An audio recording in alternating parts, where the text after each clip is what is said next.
Well, hello and good morning, everyone. Welcome to today's Breakfast with Boom. I am your host, Mr. BoomStick XL. And listen, as you can see, we're a little light on guests today. We are still awaiting Crispy Bomb and BitCloud to join us. Obviously, if anyone's in the chat that has worked with me before and wants to jump in, we'll send the invites politely. But again, it's just one of those weeks that we just couldn't get the scheduled guests that we normally have because, listen, life goes on, school starting for a lot of kids, families, listen, it's life. But listen, we have an incredible show for you. I got a bunch of footage from Sonic Colors that's going to, be playing in the background the first half of the show. And I'm here with Dreadpool, who always has incredible, interesting things to say. Dreadpool, welcome back, brother. Good morning, everyone.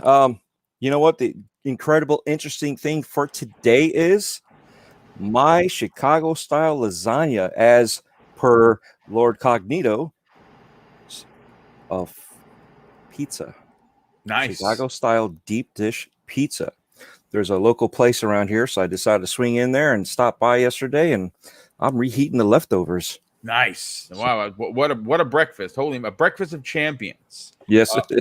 For sure. No doubt about that.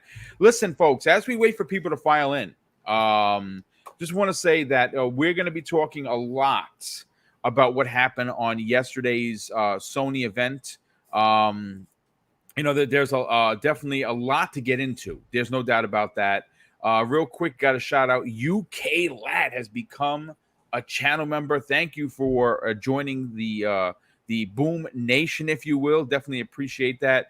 Boom say, yes, Sonic Colors is amazing. It's also kind of freaking hard. You're going to see a couple points where I die like 20 times on a board. I'm like, where did the skills go?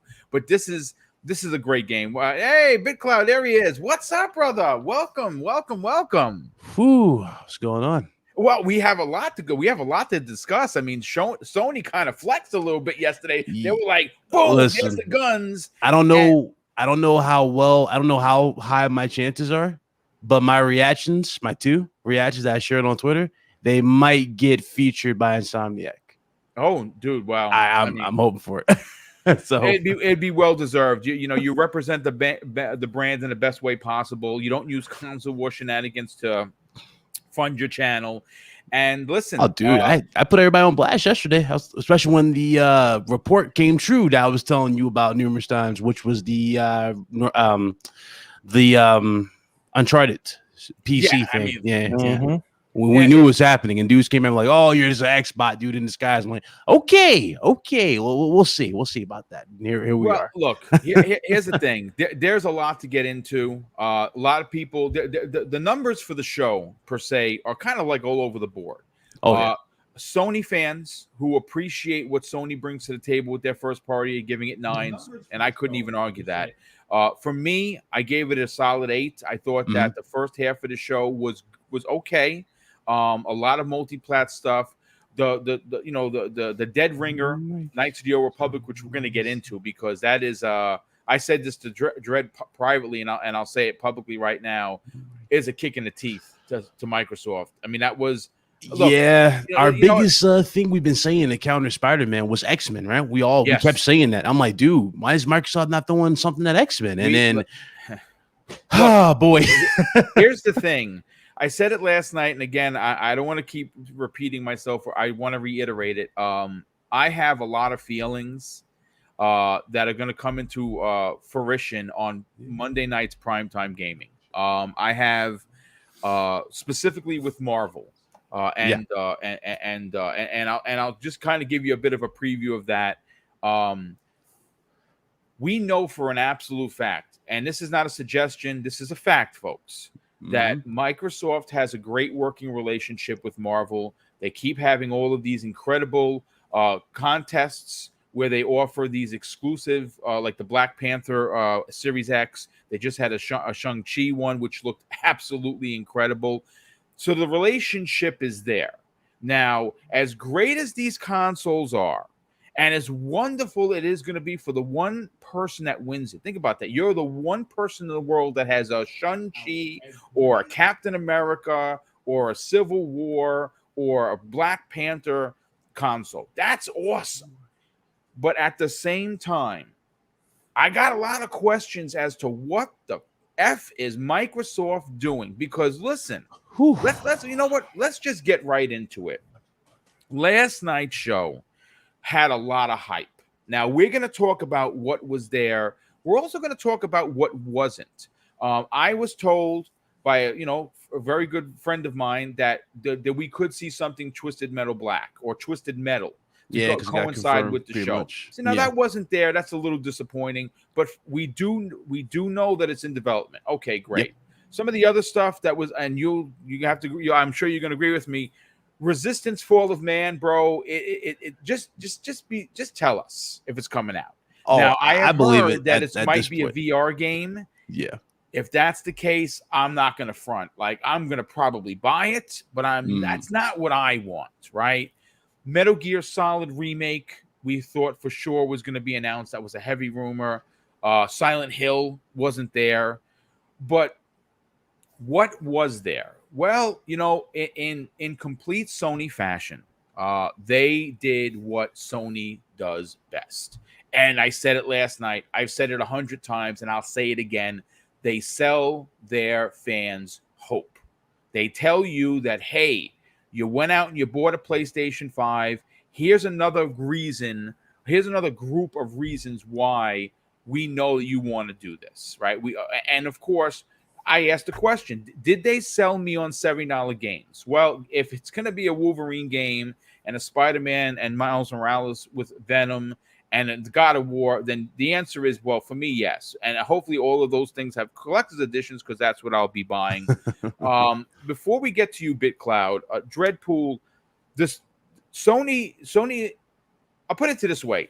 This is the show, I think, that a lot of people within the gaming industry, specifically the PlayStation community, have been asking for. And it's been kind of light with news for the 21 campaign for Sony. And this is a show that brought the house down. Now, again, the first 30-something minutes, 31, 33 minutes, it was okay. It was a little average, a lot of multi-plats. Fine, that's fine. Some of the stuff, a lot of the stuff we've already seen. The big surprise, Knights of the Old Republic, which we're actually going to go into. How did you walk away from the show, Dread? Well, as I never expect anything from anything, right? So when we walk in there, it's a fresh start, no expectations. We've all had assumptions as to what's going to be in there, but walking in, I don't care. I'm going to see it for the fresh eyes and let my excitement run with it, right? So as we see stuff, kind of go from there. And overall, it was a good show. I didn't see anything wrong with it. I didn't see anything grand, but it wasn't lackluster, So I'd still say it's a great show. And it seems like, I don't know, they made up for all those 100 of shows that they didn't show, that everybody was like, where's this show? Where's that show? With the fighting going back and forth. Well, here you go. They saved up a whole bunch of good stuff, and we had, we got blindsided, which was good, as gamers. It's always good to be surprised, for sure. Yeah. So, and then there's a lot of little, depending on what trailer you're looking at, there's a lot of little details that were in there that you have to inspect and be like, oh, this is what this is referencing. Oh, that's what that's referencing. So it was really cool. I liked it. I'm not going to give it a score. I'm going to say, yeah, go for it.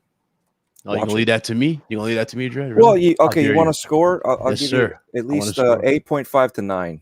Okay, 8.5. Okay, he saw my comment. I see. That's why I gave it. Like I said, I was very clear on my scores. I gave it an 8. BitCloud, let's get to you for the overall show. This was something that a lot of people have been waiting for. This was the return of what we know Sony for. I've been asking the question, where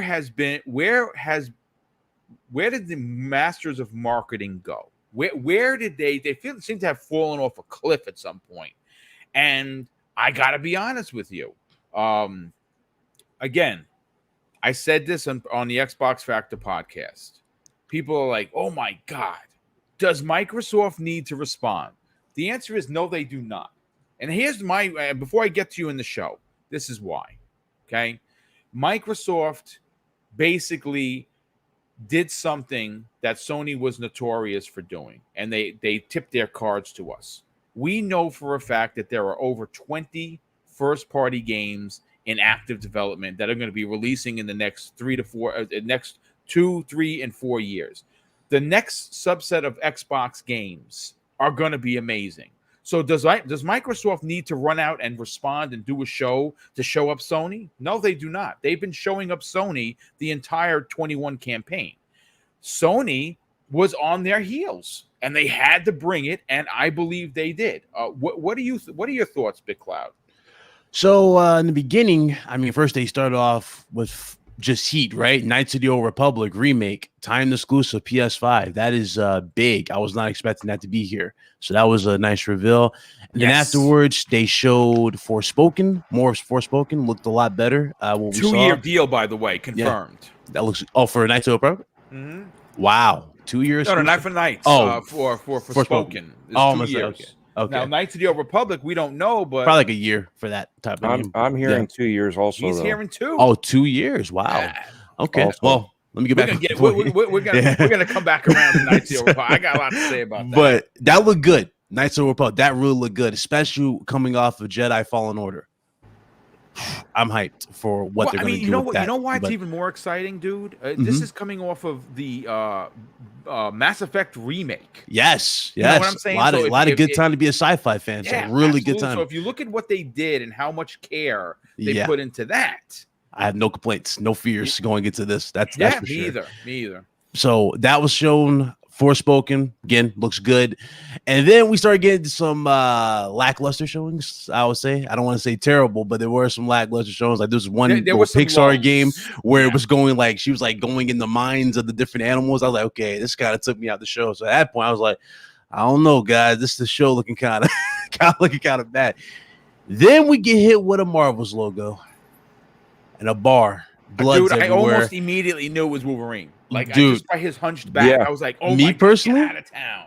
When I first saw the section, I was thinking, okay, a bar is blood everywhere. I was like, okay, it's either Wolverine, right, or it's maybe it's a possible intro to Blade. You never know, or something. I don't know. I was thinking some other stuff for me personally. I wasn't even looking at everything, but when I saw that, and then we saw him hunched over, I was like, wait, what's going on here? And then you see his hand, you see the blades come out. I was like, yep, that's the moment where I just go, Microsoft, where was the effort of getting this done on your side? This could have been amazing. This could have been an amazing reveal for you. But that right there blew me away. That literally shocked me. I wasn't expecting, like, of all studios, if somebody would have told me that Insomniac Games was going to be making a Wolverine game exclusive to PS5, I'd have been like, there's no way. I wouldn't have seen that coming. So that was a good reveal. Then we cut to Gran Turismo. Gran Turismo looks great. I'm not a racing sim. It looks really good. Yeah. I'm not a racing sim guy, so, and I say that about Forza as well. I'm not a racing sim guy, but it looks good on both sides. Aside from that, they moved on, and then we saw another Marvel's logo, and this right here, boy, this killed me right here. We saw not only did we hear Kraven the Hunter, because I'm pretty sure that was Kraven the Hunter. That's what I was thinking. I thought the same thing. Say that because listen, when it faded to black, I heard an accent, right? Yeah. And I was like, oh, this is Kraven. But then we saw Venom come out. Now, Venom, listen, if you look, folks, the game came out in 2017, it was. 2017, yeah. If you didn't beat Spider-Man yet, you missed out on the gym. You missed out on the gem, but you're gonna get spoiled because at the end of the thing, it's clearly indicated that Osborn, sorry for the spoilers, folks, it has something to do with the symbionte. He definitely found the symbiote and he attached it to Harry to heal Harry because Harry has cancer, I think, or some kind of cancer. However, what we saw, it didn't really attach to him. It was kind of like reaching out for a different host in the little tube, which is probably where Brock comes into play. That's the thing. I don't even think it's Brock. Holy really? Now the way they set this up, because remember they mentioned Brock right in the game via collectible. On the 2018 version, they mentioned it, but we never saw him. He's never introduced. I really think that more than likely that is Osborn. I think that's Osborn. I don't think it's Harry. I think that's legit Osborn. It might attach to Osborn at this point. I don't think we're gonna get. You know what? It's the one thing that's interesting about the way that Insomniac handles Spider-Man is that from what we understand, they have full carte blanche to do whatever they want. Remember, they did something this is their world. At the end of Spider-Man 2018. Now that I won't reveal. Yeah. That was I was like, what? That was bold, very bold, very bold. I said it. I was like, yo, that is balls. I just noticed your shirt, your Captain America shirt. Well, I mean, I'm a Cap man. I mean, again, I just noticed it. Microsoft, if you listen, for Christ's sake, get a Cap. This should be the perfect like motivation for them to at least get something like that done. Dude, I was that needs to happen. I was so amped yesterday, both good and angry, that I wrote Monday's show already. Like my show for Monday regarding Marvel and Xbox is, listen, look, I'm not going to get into it. I don't want to spoil what I'm going to say, but all I can say is this. Wow. Yeah. Look, you know, I am all about giving credit where credit is due. Now, I'm looking at the chat, and I see a lot of people didn't like the show. I hear you. I didn't love the show. I liked the last 7 minutes of the show because I support Sony's first party for what they showed me. Yep. Again, selfish single-player experiences is what Boom digs. Now, that may not be your bag, but it's certainly mine. And it's why when I saw what I saw, I got excited. That's why it gets a 9 out of 10 for the last 7 minutes. Now, you've heard me say I was very critical about the first 31, 32 minutes. About 30 minutes, yeah. The last 10 was what they kept. It was an okay showing. It was a lot of third-party stuff. You know, I know a lot of people like, oh, the 2 Microsoft games in there. Well, that's because they have the deal and they're exclusive, you know, but please continue. Yeah. So we hear this accent, right? We see electricity. We see Spider-Man and Miles fighting. Then it says, are one of you going to give me a challenge that I deserve? I'm sitting there going, challenge you deserve. Okay, that's definitely Craven the Hunter. He wants a challenge. He wants their heads on a plank, right? Makes sense. And then it cuts to black. It goes to this alleyway. They're all looking at this alleyway. And all you see is teeth. And it says, we will give you a challenge. And it's Venom. I'm like, and then I found out some even insane news about Venom in this game. Venom is voiced by Tony Todd. Dude. That is incredible. I didn't think they would do that. First that is a big gem. I didn't think that was going to happen. That's dude. Crazy. Let's the Candyman is voicing this character. Tony Todd is legendary for Candyman. Iconic. Absolutely iconic. Every movie that he does, you kind of just stop and you watch. You're like, this guy is an amazing actor, and he's up there. He's getting up there in the years, right?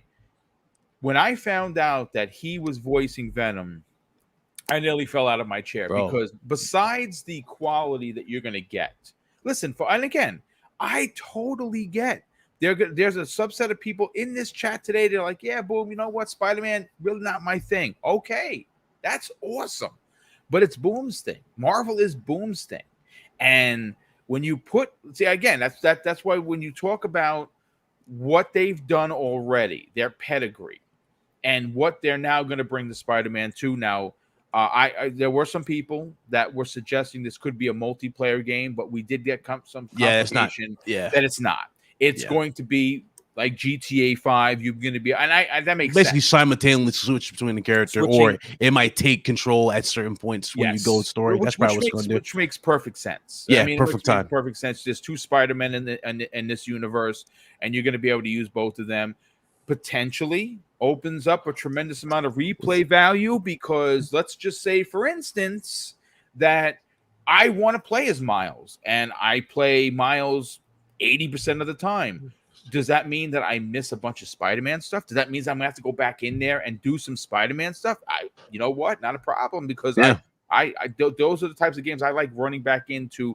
And I haven't I platinumed. I'm one trophy away from platinum Miles, and I platinumed Spider-Man. Nice. And I would do it. I would absolutely do it again because nice. I love Marvel. And I don't have a lot of platinums, but there's certain games that just deserve that attention. There you go.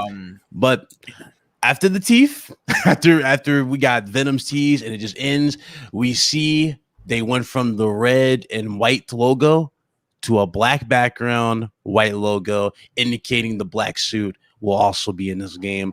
That alone, a plus Venom, plus Craven, plus 2 Spider-Man, it already sets up the sequels. It already sets up what we're going to see here. More than likely, that symbiote probably does get on Peter. Like, he probably finds out what happens to Harry. What if they change it and it goes to Miles? That would be another twist, because Miles is a new kid. Yeah. So what if Peter he'd doesn't be inexperienced? Yeah. Yeah, so you know better. what, Dreadpool, let's bring you in on this conversation regarding what we saw. Tony Todd, I mean, you're a horror guy, right? Like, this guy is a legend, but his voice is iconic, right? He's voiced many characters, but he's voicing Venom, bro. And like everything that BitCloud just talked about, you know, you got Venom. I think that's Craven. I'm gonna watch it again. I watched it twice, and I watched like 15 times. I did my reaction on Twitter. I automatically went to sounds Craven. like a Russian. It sounds like a Czechoslovakian type of his accent that he would have. Yep. And we didn't see him, but we saw Venom. And then, of course, one of the interesting parts is the way he said the screen faded out. Are one of these Spider-Mans or both of them going to get the symbionite? Yeah, the black suit. I wouldn't doubt it. I mean, think about it. When you do something like this, you want to change it up, right? And especially the way that PlayStation's been doing it with Insomniac. They've been changing some of the stuff up in the lore that hits you from, blindside. Mm-hmm. So why not? Why not do something like that? It opens up more possibilities in gameplay, more of the storyline. There's a lot of things going on, and having Jason Todd in there is awesome. So it also is great too. We still haven't seen Wraith, because I remember Wraith, who's Yuri Watanabe. Mm-hmm. Yes, she's the detective that helps you in the game. She is a villain too. So there's so much they're doing with this game. Well, this is going to be a new story, which is what I'm happy about. Yeah, it's going to be great. So this is basically going to be Peter older. After the events, all that stuff. You're going to see more. Now that that's done, got that out the way. They didn't show God of War. Oh man, God of War looks great. What I saw, loved what I saw. I will say this too. I was shocked when I heard about who's voicing Thor. Ryan Hurst, if I remember correctly, is voicing Thor. For those of you that don't know who he is, he's the guy who plays Beta in The Walking Dead. Oh, tall got the mask. That guy. He plays Beta. I am shocked that he's playing Thor. He looked good. They released the actual model. I was actually talking about this earlier. I was looking at the one from the old game, comparing it to his new look. He looks actually not bad compared to what the how he's supposed to look in the actual myths. So he looks accurate. It looks good. Everything else though, it was cool. We see Atreus older. Yeah, he's got his power. He's shape-shifting. Yeah, he's shape-shifting. You see him using like deer and bulls like that. He's like transforming. It's dope. It's a lot of cool stuff. Did you hear they're redoing the boy? It's going to be man-child. Someone posted on Twitter, Kratos yelling "teenager." It's hilarious, kid, something like that.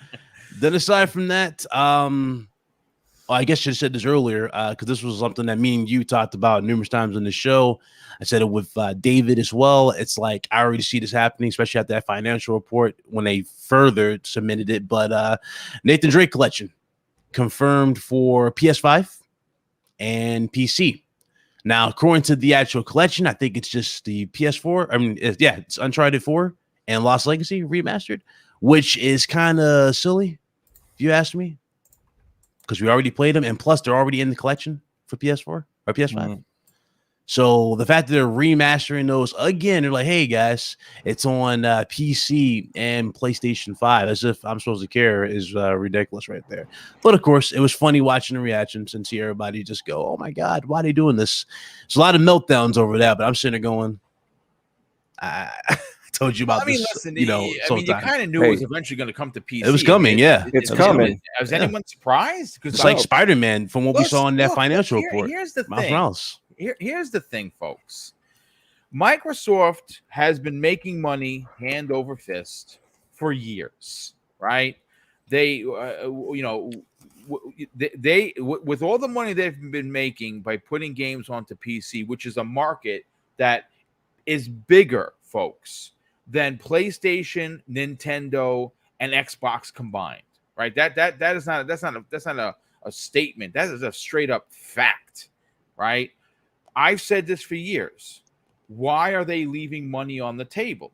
Now, I get old school Sony. They're very and they still are. They want to sell you the console. They want to sell you the first party games to buy said console. But I think that if you look at some of the big changes that have come, they're realizing that there's a giant market out there. Microsoft has already realized that. This is why they're doing cloud gaming, because if they're able to break into Japan and Korea, like I think they're going to, people there, the folks, the gamers there, they have evolved. They're no longer console, tied to their console like we are. We're still the console generation. They're not. They are tablets. They are internet cafes. They're on their phones, and that's how they game, and that's how they like it. Microsoft has read the tea leaves and is doing something to make profits of that. Those profits are going to potentially give them an opportunity to make some big moves, like potentially buying a Take-Two for $25 billion. Now, we don't know if that's going to happen or not, but, there's talk of the town. Let's welcome in Crispy Bomb. What's up, brother? Welcome, man. Good morning. And yes, I was up way too late playing. Ooh, he's late. He missed my points. Kick him out. Kick him out. Boomy. Listen, we're happy that you're here. I reached out to Noof Nukem, a friend of this community, and I dropped the link in there. I don't know if he's going to join. If you're listening, brother, and you can, you're always welcome here. I do want to catch up with some of the super chats. We have quite a few of them, and I just want to read them, and then we'll get to Crispy Bomb. Kiss, or Kiz, I should say, because Kiss is my favorite band. Drops a $3 super chat and says, thoughts on the intro trailer? I don't know what intro trailer. Oh, you're talking about the Sony one. Yeah, that was perplexing. Because when I first saw it, I was like, is that the new Spider-Man game? Like, because they showed the city from the top down. I'm like, oh my God, they're opening with a Spider-Man game? And it wound up just being a ridiculous commercial. Like, I didn't understand chess playing. Was it a spy novel? Was this the spy game that was supposed to come out from Rockstar? Rockstar years ago. I didn't know what it was. It's Sony. It's whatever. It's a 2 minutes whatever. Brandon X drops a $5 super chat and says, boom, the show was 37 minutes of trash. 4 out of 10. Stop telling people it was a good show.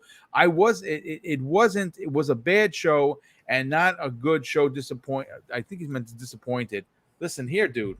All right, dude. That's your opinion. I hear ya. And I'm not going to argue with you. If you thought it was a 4 out of 10, that's cool, bro. I mean, again, I'm transparent as glass. Like, I'm one of the. I really stake my pole in the sand for that.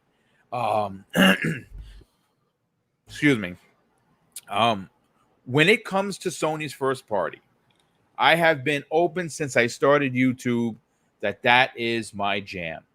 Now, it's not everyone's jam. Matter of fact, a lot of people disagree with me on that. Boom, I don't understand that. It's single player. It's one and done. I get it. But for me, I kind of like sitting on my couch, and I like getting invested in a story that's being told.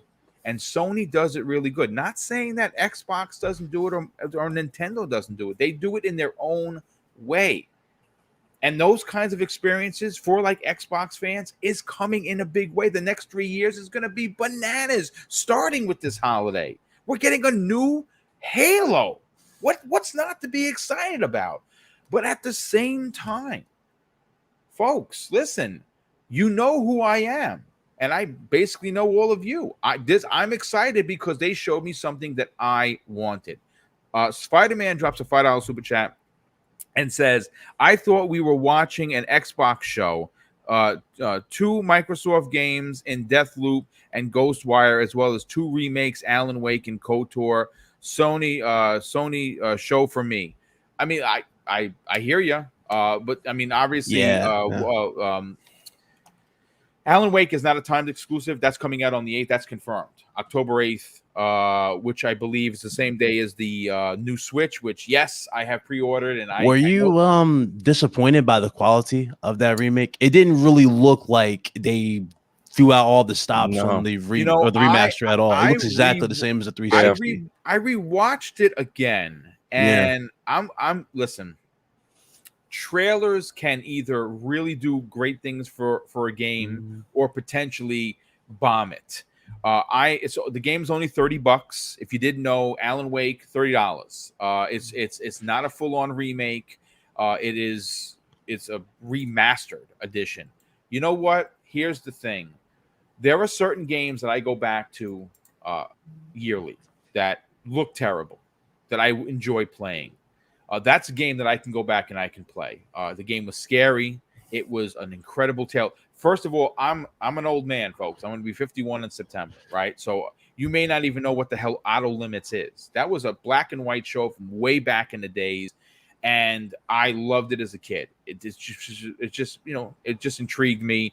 That's what I get when I play this game. So I'm going to get a chance to revisit a game that came out on the 360 for $30. And I'm going to be able to get all the achievements, and I'm going to enjoy the effing shit out of that game because I'm a big fan. Drawn TJ drops a very generous $10 super chat and says, "Hi, Boom and panel. Watch the PlayStation show. I give it an 8. Strong. That's a strong opinion. That's what I give it. I can't wait to be on your show soon." That's right, brother. We are gonna. I'm gonna reach out to you today. I think we can get that for this Monday or the following Monday, but I'll check your schedule. I thank you. Appreciate the support. And says, "Do you think Microsoft gets a Deadpool game or something else?" Dude, I would hope at this. I hope so. I don't want to tip the hand because I already wrote my show. I got a lot more to say about it, but I'm not the only one. Monday's panel is going to be spicy. And again, we're not gonna when we talk about these things, we don't dump on any particular platform. We just bring the facts and we give heavy opinions because we're passionate about it. But again, tune in Monday for primetime gaming, 7 p.m. Eastern Standard Time. It is going to be an excellent show. Dad versus Rock drops an outstanding $2 from Jen. Says Arcane needs to make a Blade/Gambit or Deadpool game. Yes, please. Yes, please. Crispy Bomb. First of all, welcome back, brother. How are you feeling, first of all? And what are your thoughts on the Sony show? Oh man, are we going right in, or am we're going right in? What are your thoughts on the Sony? Well, it's not what state of play. It was the PlayStation showcase. It was a showcase, yeah. I thought it was a showcase. I thought it was a 6 for me until I saw Wolverine. I knew it. I knew it. Wolverine, bro. Wolverine broke you, huh? It broke you. It broke me. It might even. I mean, he was all tough. This show sucked. He saw them knuckles and the blades. He's like, oh my god. And Insomniac doing it, which really that was the only problem I had with the show. That it was kind of hard to figure out what was exclusive, what was going on. Like they were purposely shady, and that I didn't like because. Like even like when KOTOR came, it was like they just kept showing PlayStation, they didn't say on other consoles or timed exclusive or like Xbox is like Game Pass exclusive, console launch exclusive. Like at least you knew what was going on. These guys were just like, we're not gonna say nothing, and you can assume whatever you want, and that's something that I'm like, I didn't like that. Also, seeing Ghostwire Tokyo. Yeah. Let's just not mention who it's made by. Kind of weird. You go to the end credit and there's nothing. And then, Deathloop, okay, we're going to say Arcane Bethesda, but it's like, why didn't you say Tango Gameworks and Bethesda? It was a little convoluted. Didn't understand that. But yeah, I mean, I was giving it a 6 until Wolverine. And it's one of those things. Don't reskin Spider-Man and do that. Okay, you got to do it properly. I don't think that they can. No, they're not doing it. It's rated M. I really think it's going. They got to go Logan with it. It's rated M. With it. Yeah. It's rated M. They're rated M, which is big. But Crispy, I'm right there with you. I think you're really onto something because the problem, why they couldn't do that, is because both Miles and Peter are extremely mobile. See, he's like a tank.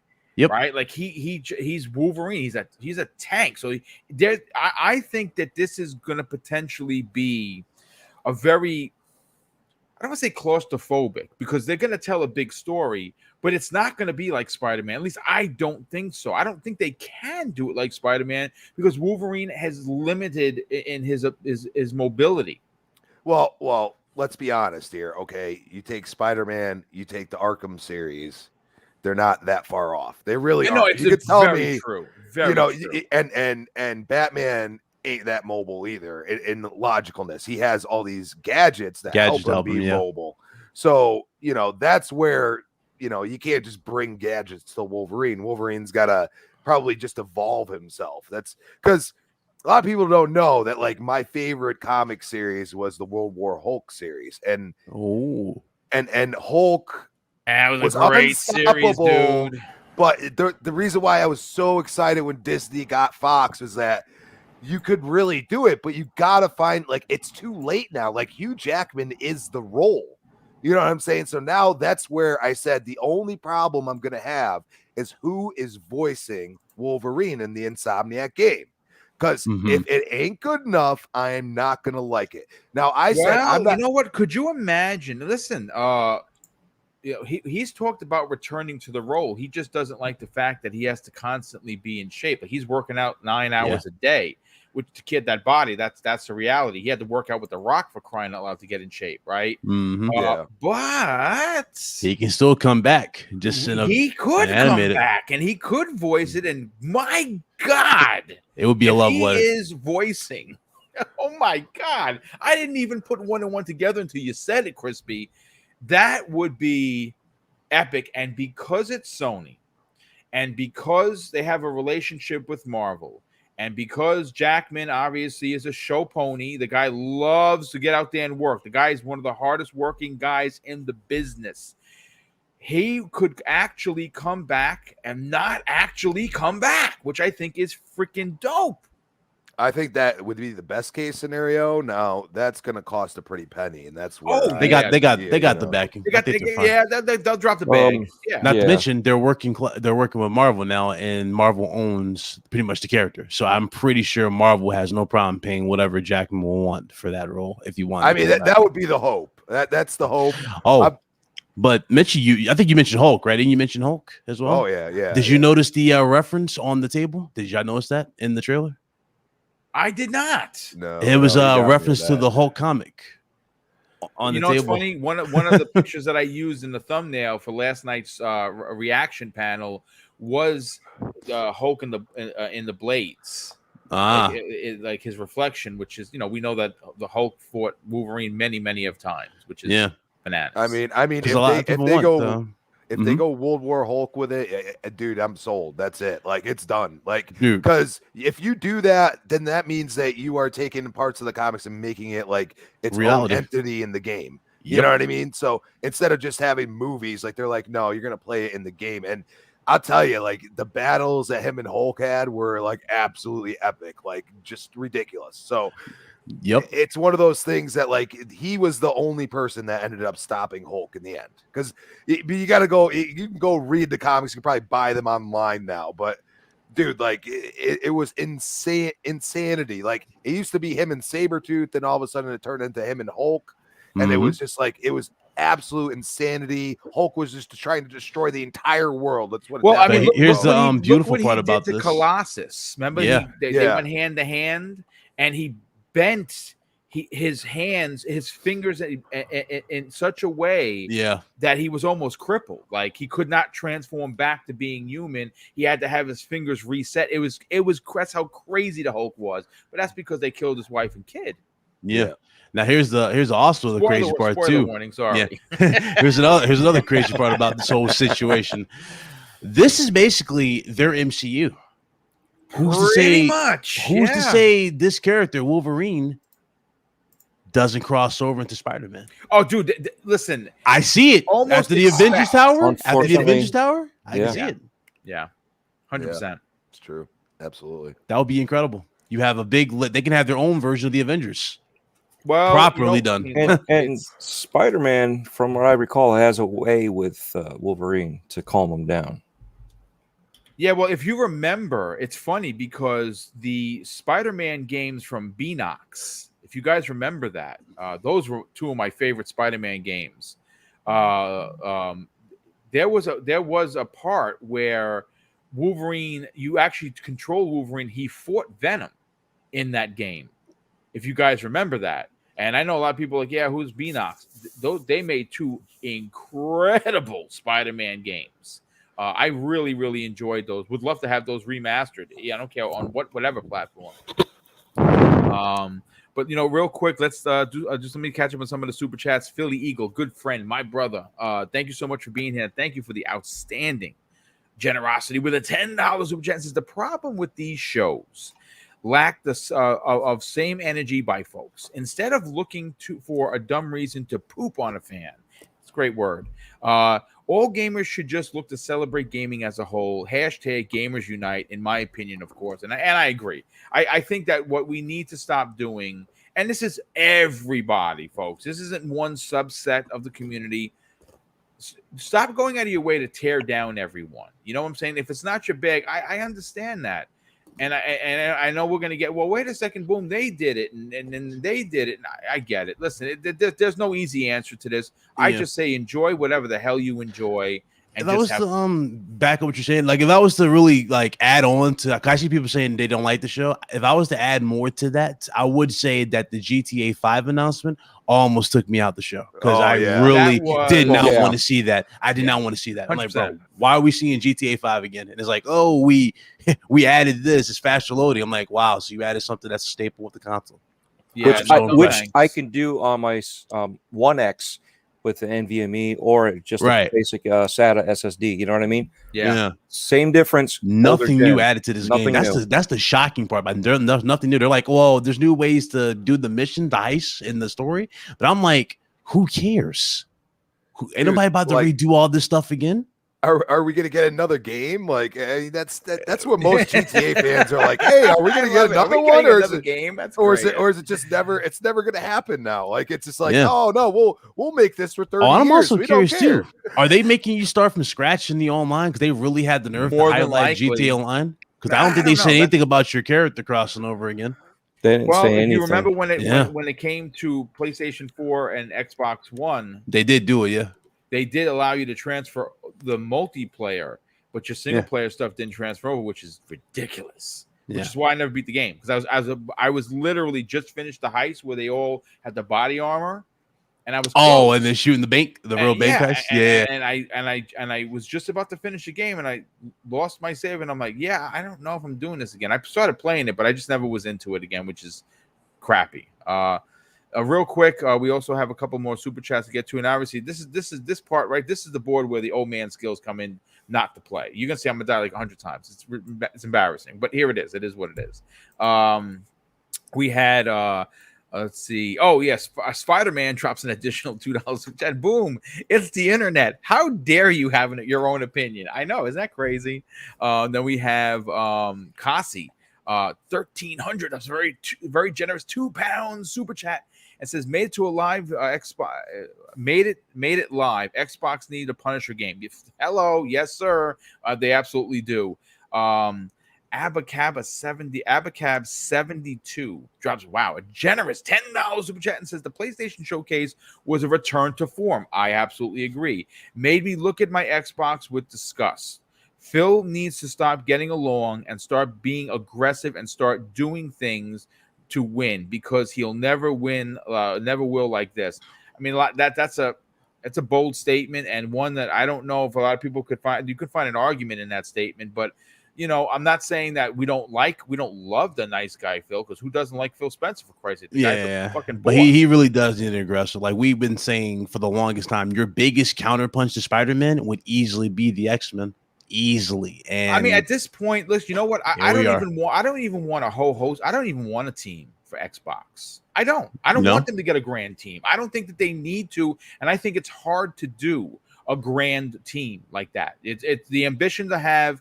I mean, look at Avengers, how badly that failed, right?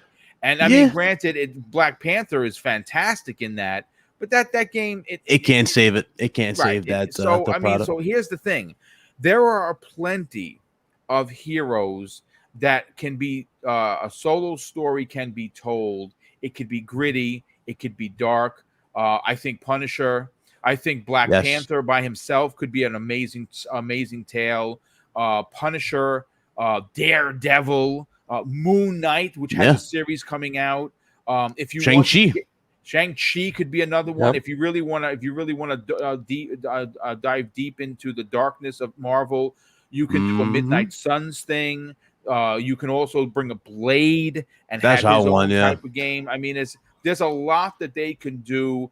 And again, I don't know why. How do y'all feel about Guardians of the Galaxy? Because they did show that, right? If I remember correctly. Is anybody sold on that game? No, I'm not sold on it. No, you're not sold on it. No. Only because of what happened with Avengers. I'm like, is this a day one purchase for me, or do I wait for a sale?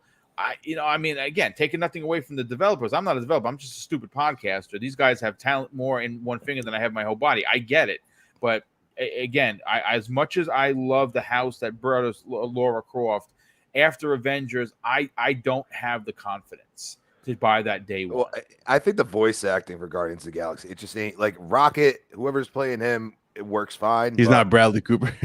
Well, I mean, but it works. Like he did a good job. He got me to laugh a couple times, and I'm like, okay, you don't sound like Rocket, and that I know, but I'm cool with it. But Star-Lord, like, no, dude, like that voice. He sounds weird. Yeah, you know what I mean? Yeah. Like, and they're investing in the story, so it's like, dude, like it's not grabbing me. It's not giving me the humor that I'm used to. You know what I mean? And that's that. At the end of the day, it's Guardians of the Galaxy. We want the humor, and it's just not hitting home. You know what I mean? Yeah. I think part of it is it depends on what they know that Xbox has behind the bank and what they want to put out. So maybe they don't want to pay as much because they know that they have more money to do that for a certain character. Maybe I mean, there's so many different things we don't know. Right. Maybe they're looking for a specific one. They're like, look, this one here, because of whatever reason, we know that you got bank and you could pay it. We'll do this. And Sony having the deal with Spider-Man is where they're playing nice.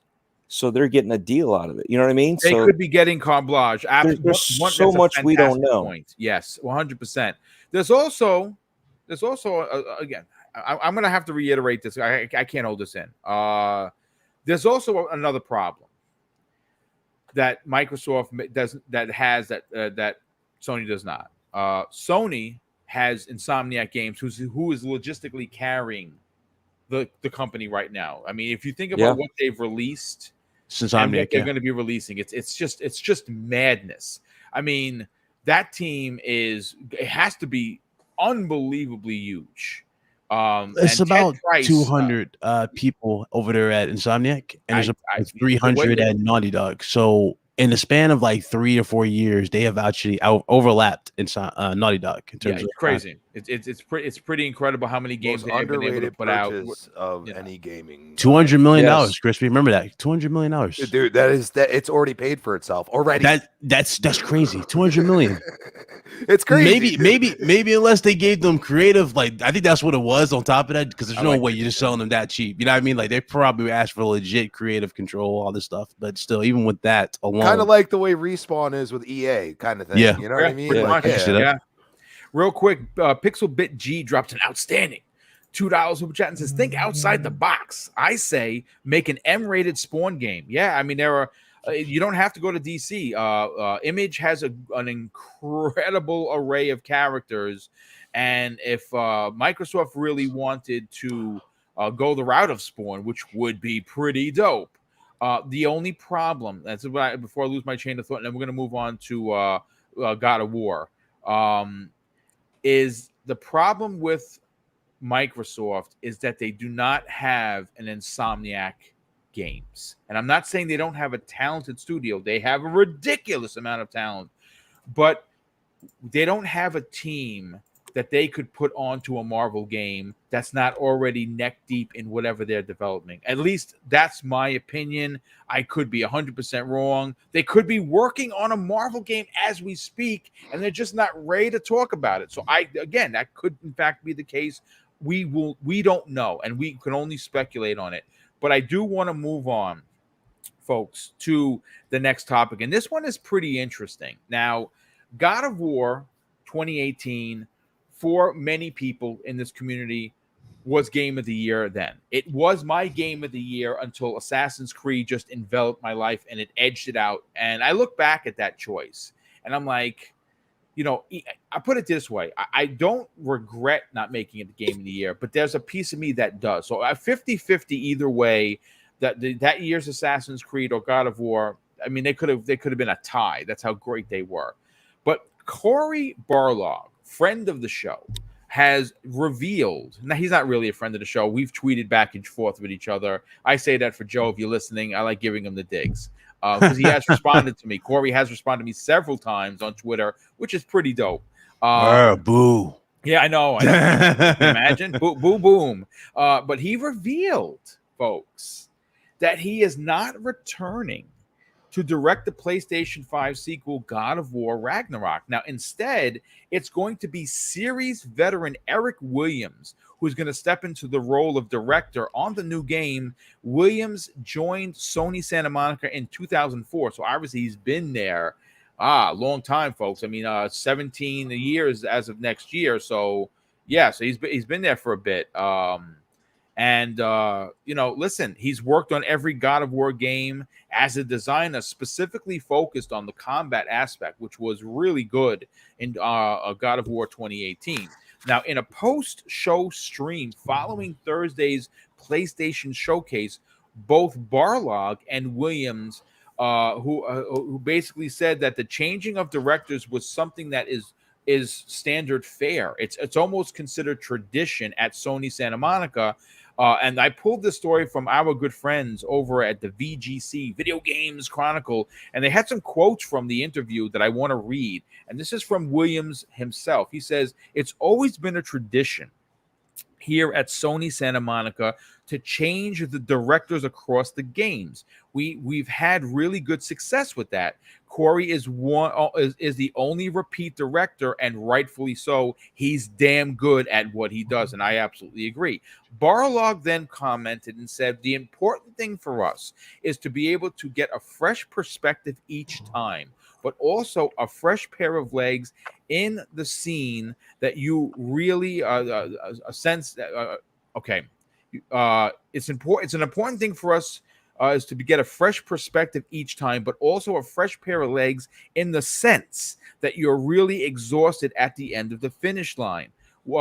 So you've got to con someone else into doing it." Now, the story was led that Cory Barlog himself was mentally and actually physically exhausted from God of War. Now, they did ask, what is Cory Barlog currently doing that he's not, coming back to do the second God of War on the PlayStation 4 and 5?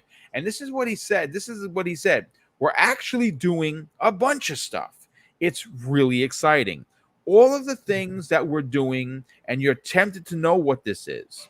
But I don't really have anything I can talk about right now specifically, mostly because we're really focused on God of War Ragnarok." Now, I'll start with Dreadpool on this. Dreadpool, listen, I personally don't have any real concerns. As great as Cory is, the Williams that's taking over him, they have worked side by side almost the entire time that they rebooted God of War, and that was both the one that the God of War that was poo-pooed by Sony when they were like, "Yeah, we don't like this direction," and then we got the masterpiece. Do you have any concerns that Cory isn't directing? No. I think, not to get into his personal life, I think part of that was part of his divorce, to lead into it. Good point. So for him to step back like that, even though they probably wouldn't want to, and they wanted to keep him, was probably something more on a mental state for him. I and agree. He still 100%. is involved. You know what I mean? So it's not like he's like completely not involved. Yeah, he's overseen the entire project. So he still has a say. He still has some input into it. You know what I mean? So and he's also working on something else right now. So yes, you know, yes, that's the other thing we're forgetting too. So there's a lot of stuff going on, and it's not just one thing.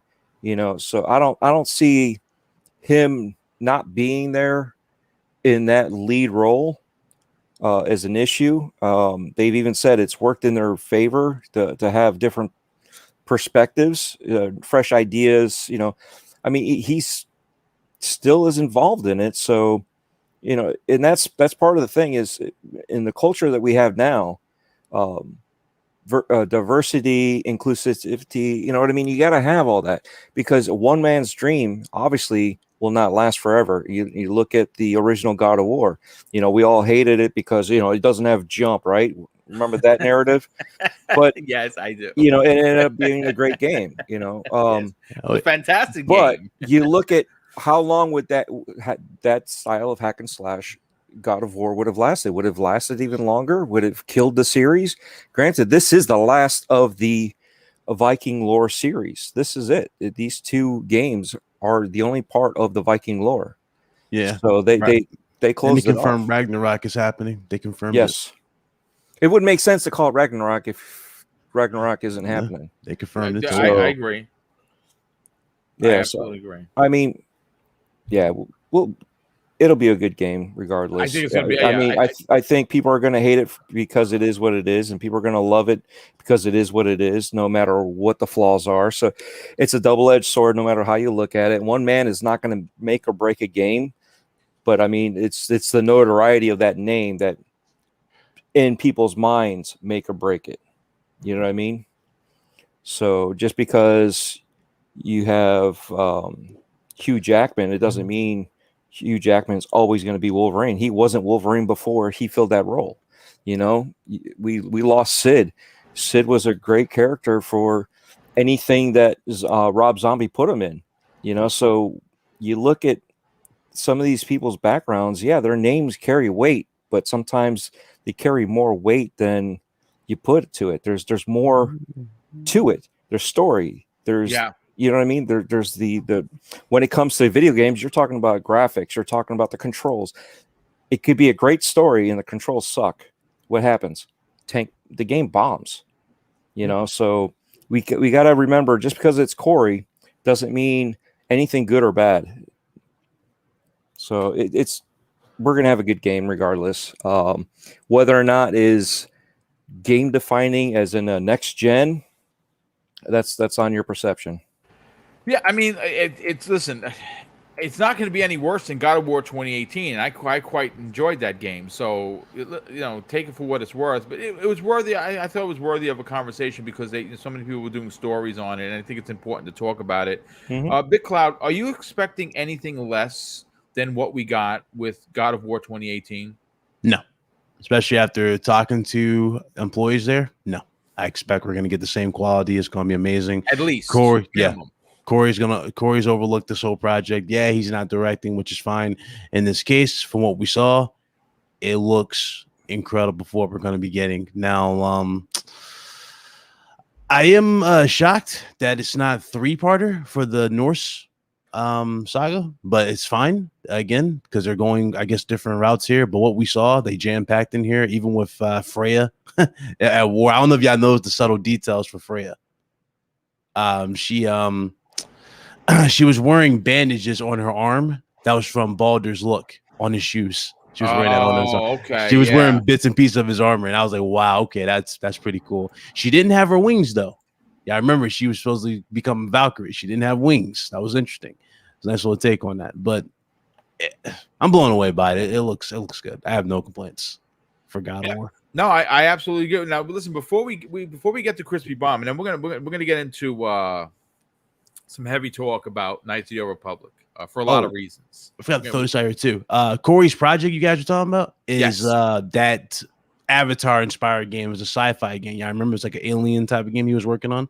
That's what he was. Oh, okay. That was what he was working on. I forgot. Nice. No, that's funny because we originally heard that there was going to be a sci-fi game coming from not Insomniac, Santa Monica, Uncharted studio. Oh, Uncharted. Oh. Yeah, yeah. So we had heard that for a while. So I don't know if they're two different projects, but listen, whatever it's going to be, if Corey's handling it, it's going to be a fantastic game nonetheless.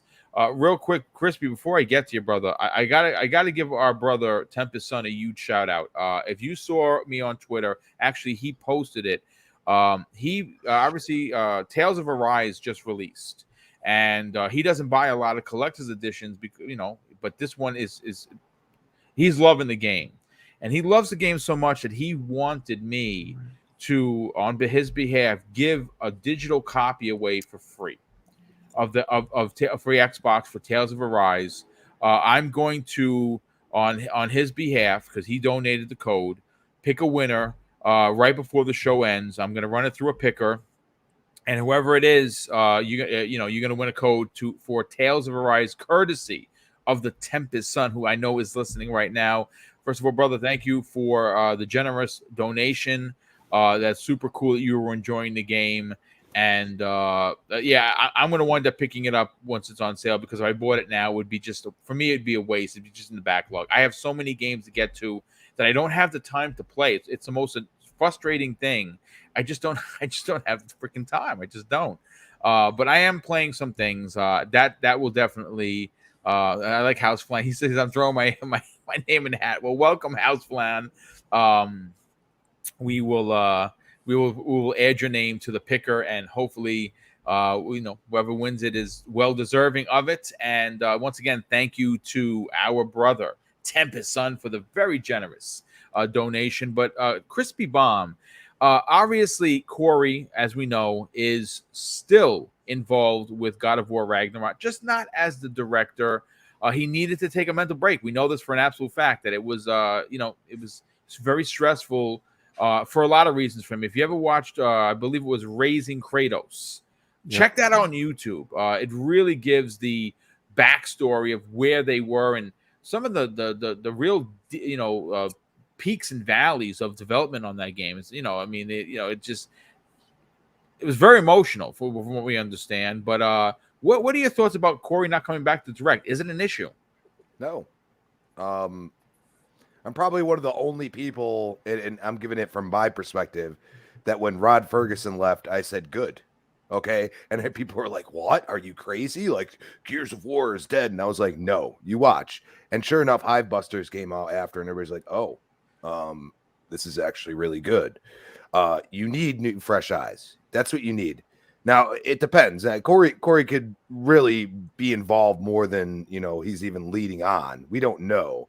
Right. But one thing I'll say is that the way it's structured, it's not the same as what I'm talking about, Gears, where Rod basically had probably end all be all say on everything. And that's where I was like, but if people have great ideas, you got to try them. And, I felt like the direction was wrong. You know what I mean? You should have went like Act 1 to Act 2 and 3. Act 1 was amazing, and then it was like Act 2 and 3 were like, dude, am I just gonna be going around everywhere all the time trying to find the fights? Like it was kind of annoying. It's not what we know. So I am sure from what I saw is that they're going the route that they want to. And if you got somebody that's been working on those games since 2004, just chilling there, and he's helped make all the different God of Wars, because they are different in their own way, then why not use him? And that fresh pair of eyes could make the game better than even 2018. You don't know. Right. But if you go with Corey again, you're automatically thinking it's going to be the same game. And that's not necessarily what people want. So I look forward to seeing how people react to it. Like I said, you're bringing all of this. Like, I love Norse mythology, and you're really going into it on this one. You might get me to get a PlayStation now, but I also question, the fact that there's basically no multiplayer games in there. Okay, and that showcase, I wanted to see a SOCOM. I wanted to see something. I thought for You know sure, what I mean? honestly, that was the one game I thought we were going to see, simply Yeah. because I actually thought that the what was the Ubisoft game that they had over there? Rainbow Six. Yes. I Extraction? thought Extraction, yeah. I Rainbow- thought when it started with the talking, that they were going to lead into a SOCOM announcement, and we've been hearing that someone's working on that. They're just not ready to talk about it. Yeah, they teased Resistance before this show even happened, and I was like, they officially teased that. That wasn't from like no Insomnia. That was strictly from Sony. So they know we know it's happening. They're holding on to that. So I was okay. When you have a showcase like this, when you have Spider-Man, not only that, you have a Wolverine game. I kind of see why they kept it closer to the chest for like another event, but I still believe it's happening in some capacity whenever it's going to be rebuilt. So yeah, that's right. I mean, that's my gripe, because I get getting those. So I'd buy 3 games, we'll say, because I love Venom too, like Spider-Man 2. Like I say, you're skipping out on Venom. Crispy, what happened to you? You know what I'm saying? Like Venom is one of my favorite characters as well. So it's like, dude, like, you got me with 3 games, but after that, like, I beat all 3 of those games, then I have to question the value, because I'm not going to sit here. I'm not going to be bit. I will admit it. I'm not going to platinum every single game that comes out. At least I'm not saying you do all of them, but I do. You're darn near close. So I'm not going to do that. So I have to question the value of purchasing that. And then also, after the Horizon Forbidden West stuff, it's like, dude, are you gonna? I mean, what's going on here? How are you gonna approach this? Because at this point, I don't know what you're gonna do. And if I'm gonna invest the $500, I expect to have the features I purchased the box for in the system, and then I shouldn't have to pay more money for it. It's a hill I'll stand on. I don't care, because at the end of the day, you got to realize you already spent $500. You're still buying those games, especially for me who hasn't purchased any of them. You know what I mean? So if I do it on PS4 right now, I don't get anything when I get the PS5. I have to pay for it again. That doesn't make sense to me. Yeah, the only thing is, once you have a PS5 and you don't need the PS4, you don't care anymore, because you know what I mean? Because you're already buying the game at that price, and you have everything.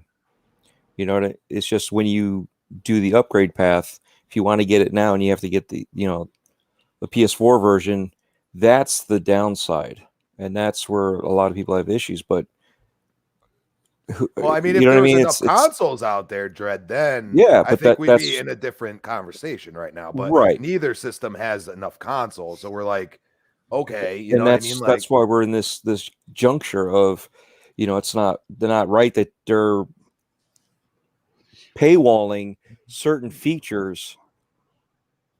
You know what I mean? And yet again, if you want to play a PS4 game on your PS5, you still need your PS4 controller.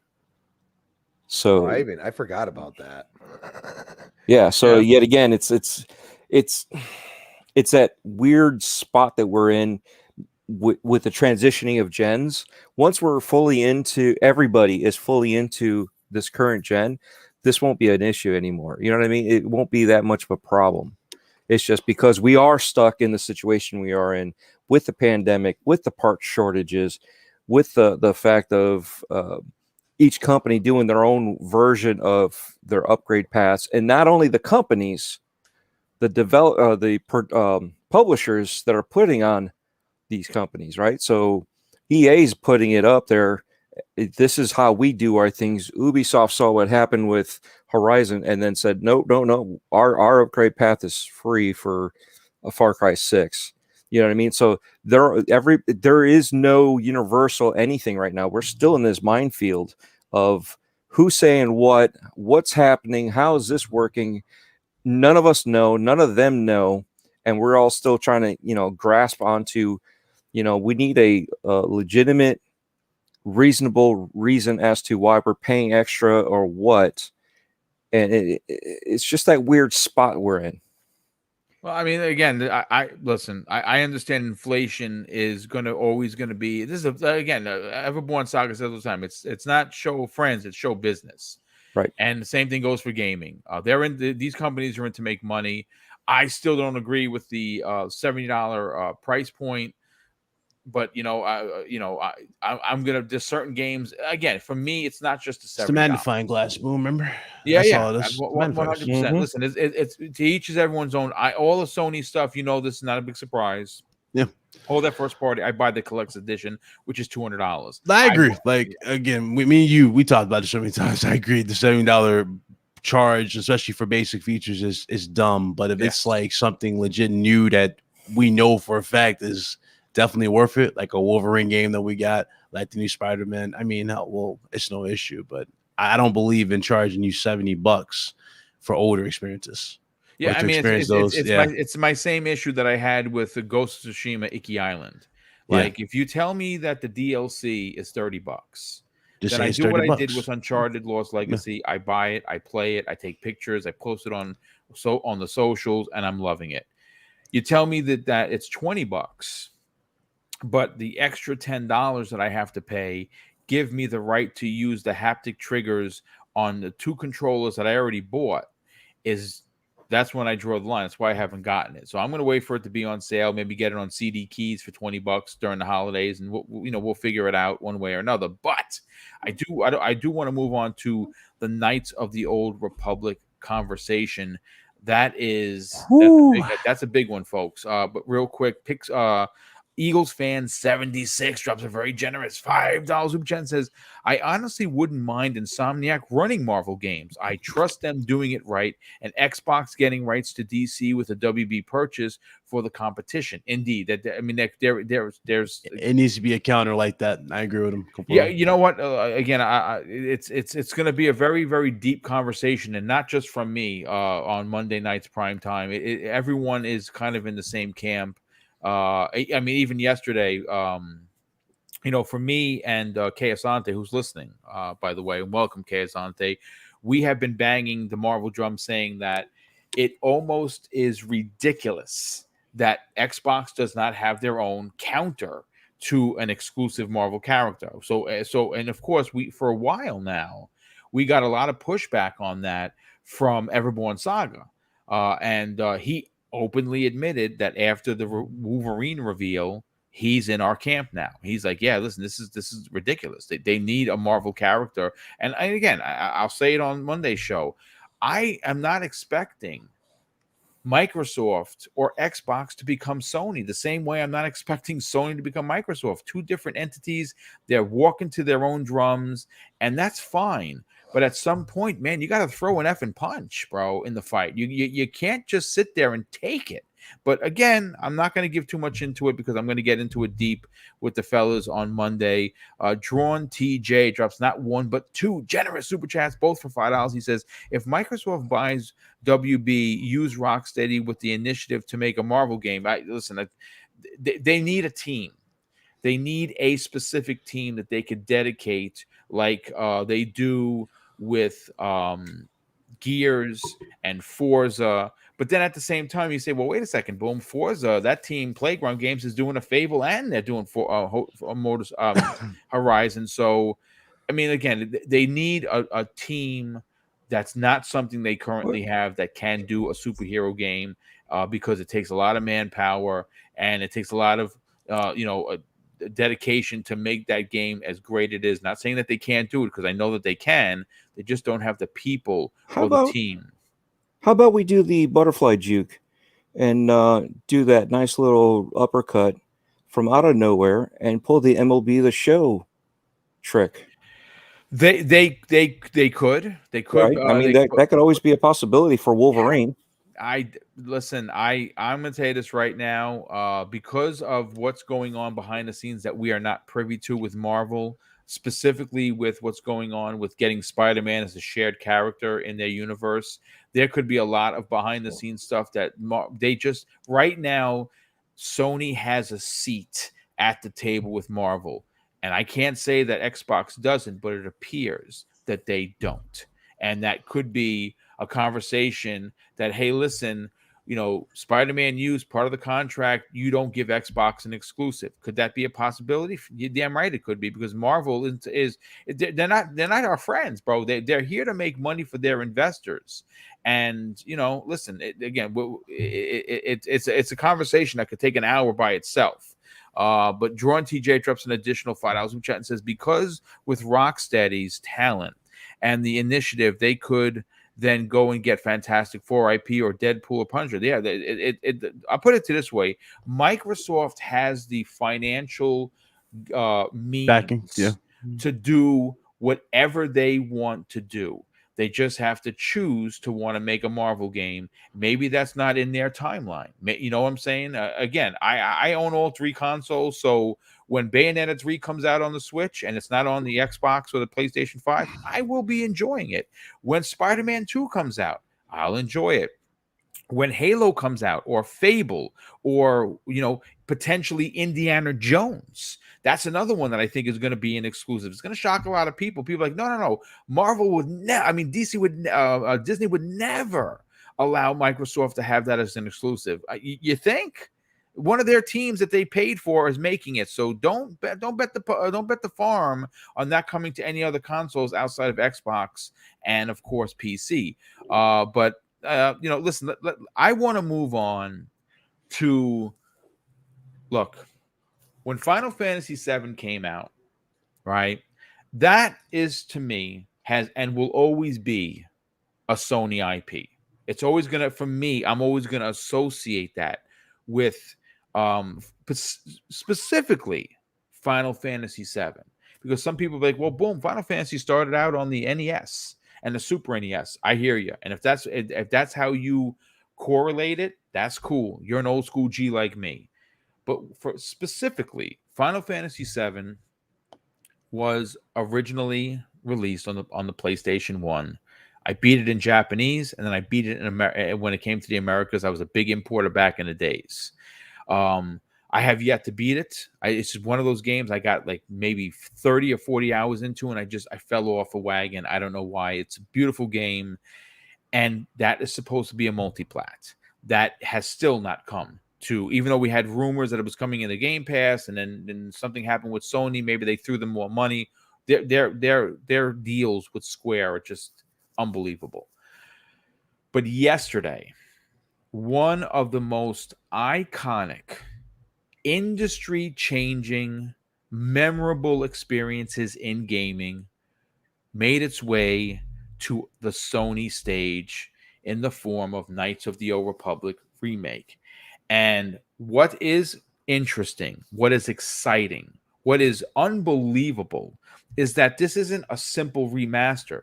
They are rebuilding this game from the ground up. So I would dare say that this game's visuals and modern use of the controller are going to be similar to what we saw with both Resident Evil 2 and Final Fantasy VII. That kind of remake, that is what they are pitching. Now, the team that is doing this their name is Aspire. Now, they have done some other, Star Wars remakes in the past. They haven't been great because these games they're just old. You can only do so much. But producer Ryan Treadwell of Aspire was asked exactly how intensive the rework of the classic BioWare RPG would be, and here is what he had to say. This is a complete remake of the beloved Star Wars story. For Star Wars Knights of the Old Republic remake, we are building from the ground up while maintaining the integrity of the story and characters from the original game. He also added the original Kotor, or Knights of the Old Republic, if you like it long, is a true classic and one of our favorite Star Wars stories ever. We want to honor that original story and make it as impactful for players today.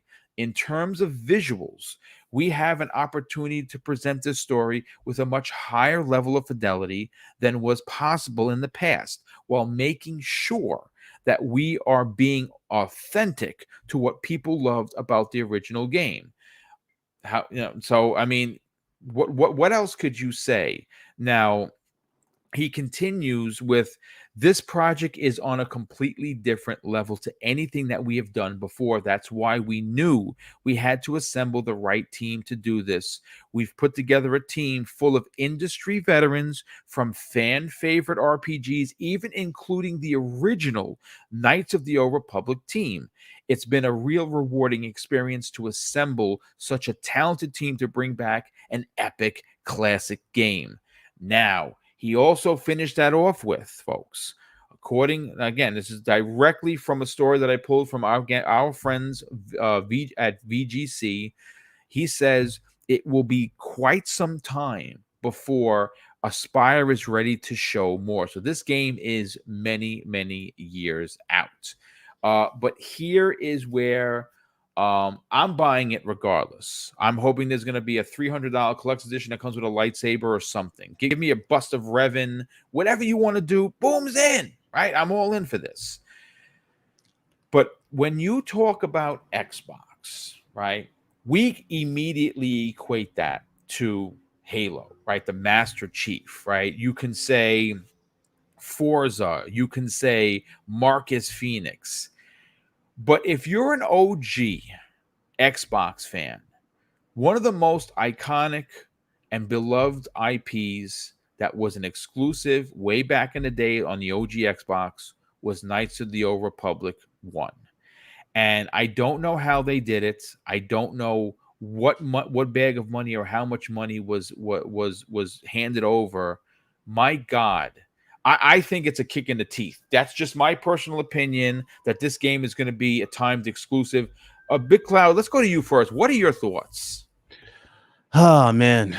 So after we heard about the new tech that these developers have used to, especially with the Unreal Engine, remember how they told you how they can take certain props, scan them, and just drop them in? So as opposed to like making them from scratch and all that stuff. I already know they're going to go all out with the lightsabers. They're going to have so much here. There's going to be so much just done. The fact that the old school like developers are here, all of them are making this. This is basically a passion project. That's the best thing about this. They have confirmed that the BioWare folks that worked on the original are back, and that's, listen, say what you want about, they're not with BioWare. Maybe they're with BioWare and they're lending them over. I don't know. It's not the same BioWare, sure. Yep. But this is one of those projects that is so beloved that I can only imagine it's going to be as good as Final Fantasy VII Remake. Maybe better. I can see it. Was Sony backing them up? I'm literally putting the seal on it at this point and literally help guiding them with this game. I expect what we got from Jedi Fallen Order. Jedi Fallen Order is what many will consider one of the best Star Wars games that we got in a long time from EA. Personally, we got that. It was a good game. I expect that same type of like commitment with Knights of the Old Republic. It's such an iconic game. I expect them to knock it all out the park for that most part. And also when it comes to just what they're gonna do, like are they gonna allow us to go all out in terms of with the lightsabers? Are they gonna do all that stuff? It's like so many opportunities. Like I can't wait. It looks good. It absolutely looks good. I mean, listen, again, we didn't. What did we get? We got a CG trailer, right? We got a CG trailer, but its presentation kind of sent shivers down my back because you see the red lightsaber go on and you see the mask and you're like, holy shit, this is confirmed. It's like, who saw that coming? Of all games, Knights of the Old Republic, I never would have pictured it. It's like, again, the show has some crazy announcements that none of us thought of, or would have even suggested, from the Wolverine to this. It's like, I mean, listen, there are people asking, was there was a lot of CG trailers, but these games are years out, so they have to make the announcement somehow. I've never had a problem with CG trailers, whether Sony does it or Microsoft does it. I could care less. Same thing for Nintendo. They show me a CG trailer of Breath of the Wild. I'm like, okay, that's great because I'm buying the game day one, so I don't care. Crispy, let's get to you on this, and then we'll back around to Dreadpool. Knights of the Old Republic is a game that for a lot of players really is like in their top 10s of all time gaming, and that's really saying something. And the one thing that's interesting is we get a lot of pushback because, well, it's an EA game. And you know what? I'm going to be honest with you. Before Jedi Fallen Order, before Respawn joined EA, before Vince Zampella was promoted, where he has a bigger role in the entire company proper, I would agree with most people. Like, well, yeah, it's EA, money grab. They're gonna do but we got to lay the cards on the table here, right? Look at what they did with Mass Effect trilogy. That's a freaking masterpiece, folks. Now, I haven't gone through it. I'm literally at the end of one. I took 40 plus hours. I did everything, dude, because I loved Mass Effect. We see what they're doing with Dead Space. Like, sit back in your chair and be like, yo, right? So now we know that they're doing Knights of the Old Republic. I'm through the roof excited. I honestly cannot wait because it's one of my favorite RPGs of all time. It's Star Wars, and it's going to get the Final Fantasy VII remake love and care. At least that's what I believe. Now, I could be wrong on that. Where do you fall on them? And again, I don't know the back ends of these deals. I'm just a podcaster. I don't have insights like that. This is an exclusive. For right now, it's a timed exclusive, but Dreadpool had heard 2 years. Would that surprise me considering Sony's so aggressive in that area? No, not at all. Is this a kick in the teeth to Xbox not allowing Sony to get this locked up for that long? If that happens to be true. I mean, this is what Sony does. They time. Yes, exactly what Sony does. They're aggressive. Yes. All right, and this is where can we stop the arguments about Starfield when Elder Scrolls 6 comes out? Can we just stop, because it's gonna happen? If Sony's not gonna play ball, Xbox is not gonna play ball. No, so they're not. You have to accept this. You can't get mad about it. Okay, I mean, it's kind of crazy to take such a beloved game and just say, oh, you can only play it on PlayStation for the first 2 years or year. I've heard 2 years. Not really. I don't know. It could be 3 years when it's all said and done. We don't know. You know what I mean? So they could push it back from its date, and then it feels like it's 3 years. You know what I mean? So it's one of those things. Like, at this point, they're saying if you want to play it, you got to get a PlayStation. You know what I mean? That's what it is. Now, being a remake, that's what they needed to do. Yeah, 100%, dude. 100%. Because so many people haven't experienced this. So much of the younger generation don't even really understand what it is. They know that it's Star Wars. You know what I mean? And that's a huge deal. Like, they see Star Wars, they don't care about anything else. They know, the value of that IP. And I'm kind of glad that, it's hands off on the EA side of it. You know what I mean? It's kind of like this is a totally different I think we entity. could thank Vince for that, dude. Like, the ideology at EA seems to have changed, Crispy. Like, in like an almost like an overnight thing. Like, really, you're onto something with that. And I want you to rush that home. Well, let's be honest for a second. I don't care what anybody says. Jedi Fallen Order got snubbed, bro. Like, that. Oh, yeah. 100%. That game, and on the same day that the voting was supposed to, if it would have been the day after, I hear you, and I agree with you. It should have been in that show, 100%. And then the next year, which it was apparently eligible, got nothing.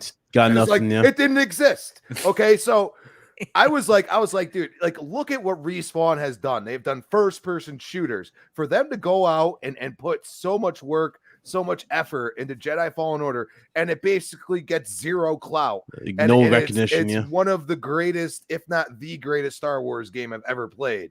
You know what I mean? That's something that I'm like, dude, like, why did you do that? So, that's where, KOTOR, it's like, okay, different level now. I just hope that, they do it right. They do it justice. They don't really change the game necessarily, besides making it, more fluid, making the visuals better, really, really doing things that are needed for this gen. But at the same time, the story, everything else really can't be touched. And that's the whole point. Like if you really start messing with stuff like that, it's going to probably piss off a lot of people. Now, some people aren't going to know what to get mad about. You know what I mean? But if you keep it to its original lore, but at the same time, make it ready for these type of gamers, the way we play games now compared to then, I think that's what you have to do. And like I said, am I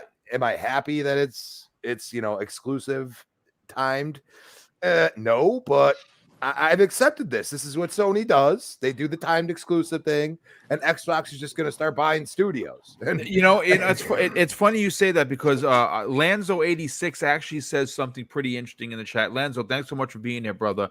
He says, how would people feel about Sony money hating if Microsoft buys another big publisher? And here's the thing: there is an overarching story that we have not discussed. We haven't talked about here regarding Sony. There's a lot of people that have been talking about that Sony.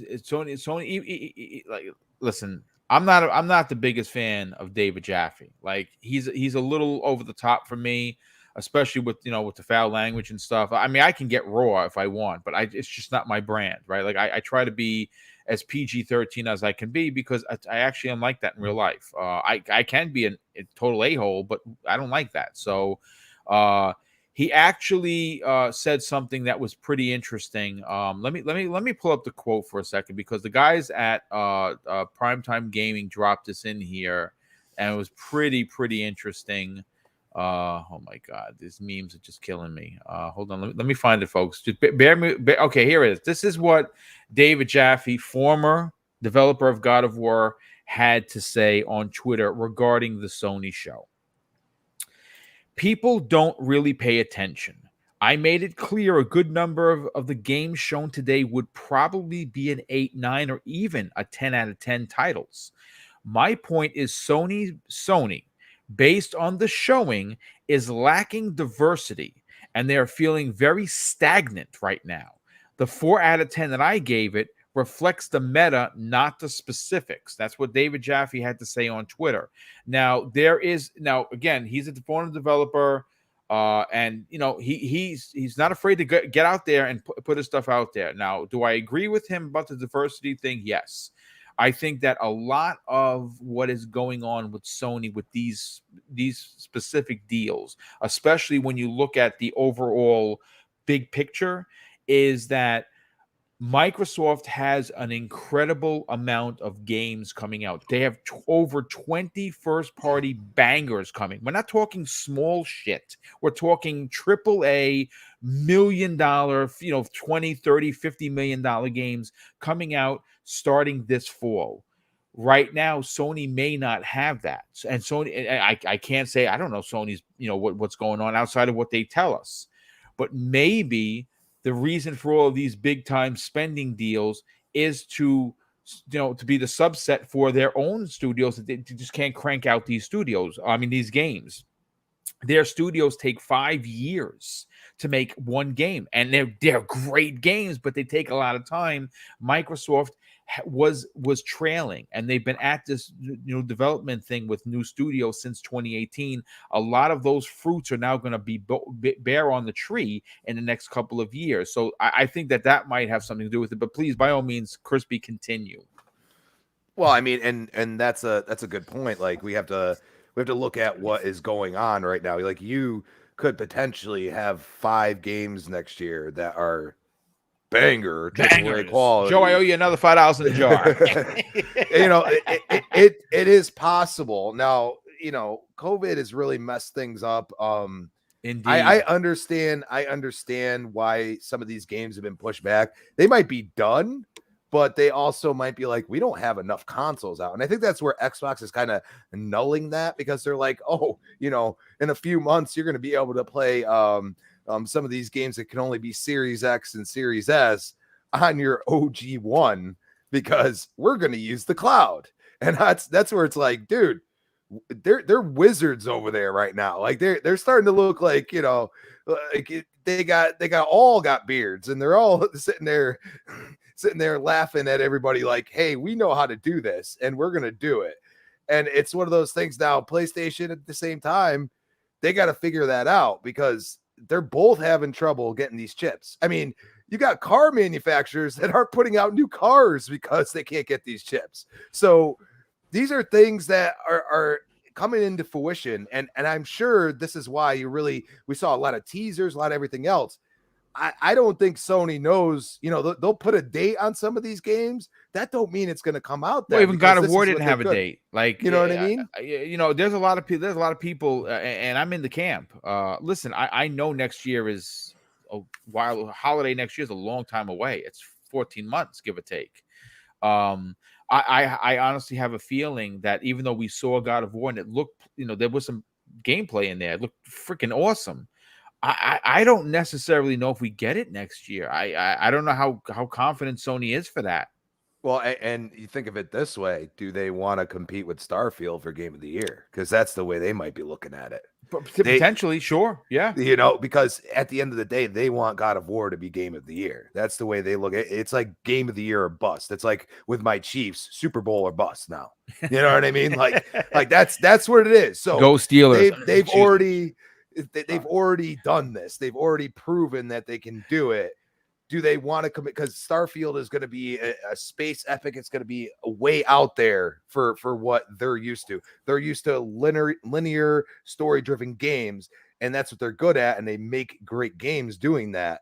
But also when you go against, Bethesda, who's been working on a game for 20 plus years, in concept and then into reality, that's something where you go and say, they've done it before. They've made games that are Game of the Year quality. You know what I mean? How many Game of the Year editions back in the day that we get from Bethesda? Yeah, plenty of them. They were at least nominated a lot. Like Fallout 3 nominated for Game of the Year. It nearly won. Okay, and that game back then was just amazing, and now we're just like, I can't play this anymore. So you know what I mean? Like it's one of those things. Like they might not want to compete with that. And also, if you really want the experience, you're going to need a PS5, and we got to see, this new iteration and all that. I mean, is it going to contribute to more PlayStation 5s out there? Maybe, or maybe not. We don't know. Right now, all we see is that they're at least trying to, wrangle in this issue with not getting the parts and stuff that they need. So we'll see what happens, but I think that's going to be a contributor on when we see some of these games. Yeah, no, 100%. Listen, again, I thought, like I said, take away with what the show, obviously everyone's opinion matters. If you thought it was a terrible show, you know what, good for you. I didn't think it was the greatest show of all time. I think it was a terrible show of all time. I give it a solid 8 because they once again brought me back in with their single player story driven stuff with IPs that I'm a fan of. So I'm very excited. But listen, folks, before we get on out of here, I got to thank Beaner 8127 for the outstanding $5 super chat. Says Kotor makes me mad at Microsoft. I have both consoles, but their lack of assertiveness with Disney is making either wait or play a game on inferior hardware. I mean, listen, look, it's. I think that what I said about Sony not having a lot of their first party stuff ready, and it could not be, and some stuff might not be ready for years because COVID, folks, it's still here. It's coming back in a big way. There's another variant outside of the Delta one that's now starting to come around. It's a scary situation, and being around people is a tough deal. And has that stagnated the entire industry? Yes. Do I think that, because there were a lot of people, and BitCloud, I'll grab you on this. There are a lot of people that thought for sure, oh yeah, with Dreadpool, we're going to get you, brother. Don't worry. I haven't forgotten you. We haven't, that suggested that Sony was unaffected by COVID. That's unbelievably not true. Yeah, we broke that down numerous times. Everybody was affected. Numerous times. All still got pushed back. Yeah, it's ridiculous. Dreadpool, you and I were having an absolutely incredible conversation. I'm almost mad that we talked about the shit that we did behind the scenes because I thought it was such a good conversation. For you, now you're an old G cat like me, right? You obviously have a connection to Kotor. Does this kind of sting a little bit? Like a kick in the balls. It's almost 12. What we said right? privately. Now he said it publicly. I love it. You know what I mean? But that's the thing. It's weird. Like, where do we start with this? Right? It looked great. It was an unbelievable showing on it, and then you just got blindsided. Now, Indeed. with all this, you start back at the back, right? It was always synonymous to being on Xbox. That's fine. I don't care that it's not, let's say, if it was multiplat, you know what I mean? Just bring it out there, let everybody experience it. I'd be fine with that. But something that was synonymous with it, and all of a sudden it's not. You look at Final Fantasy, right? Final Fantasy was supposed to be out for a year. Yep. Exclusivity, where is it at? It's still over a year, and nothing, right? Nothing. Because remember, they actually said on the advertising spring of 21 for Xbox. You remember that? I remember it. Yeah. So where are we going to be with this? You know what I mean? And if anybody remembers playing some of these older games, what was the biggest gripe that I have about these older games and why we should bring these back? The controls, the camera angles, all this stuff, right? Obviously the graphics is a deal, but that's not a big issue. That's easily taken care of. But when you have to redesign the controls, the playability, Crispy even said it earlier, we don't play the games today like we used to play them back then. And that's because back then they were still trying to understand and figure out the best way to incorporate 3D and the 3D space. Everything was side scrollers. I mean, I played a game called Crusader that is like the Ascent, where the 3/4 angle and everything. But even then, the Ascent is better controlled than that Crusader was, because at that time they didn't have the controls, the analogs. Everything was either up, down, left, right, and then by the grace of God, now we have 4 more directions: left and up or left and down. You know what I mean? So that was your other directional. So, but now we have a lot more in the technology. We have a lot more knowledge, and when it comes to the history of Kotor, I could see where a lot of Xbox fans are upset. We want to be able to get back into it.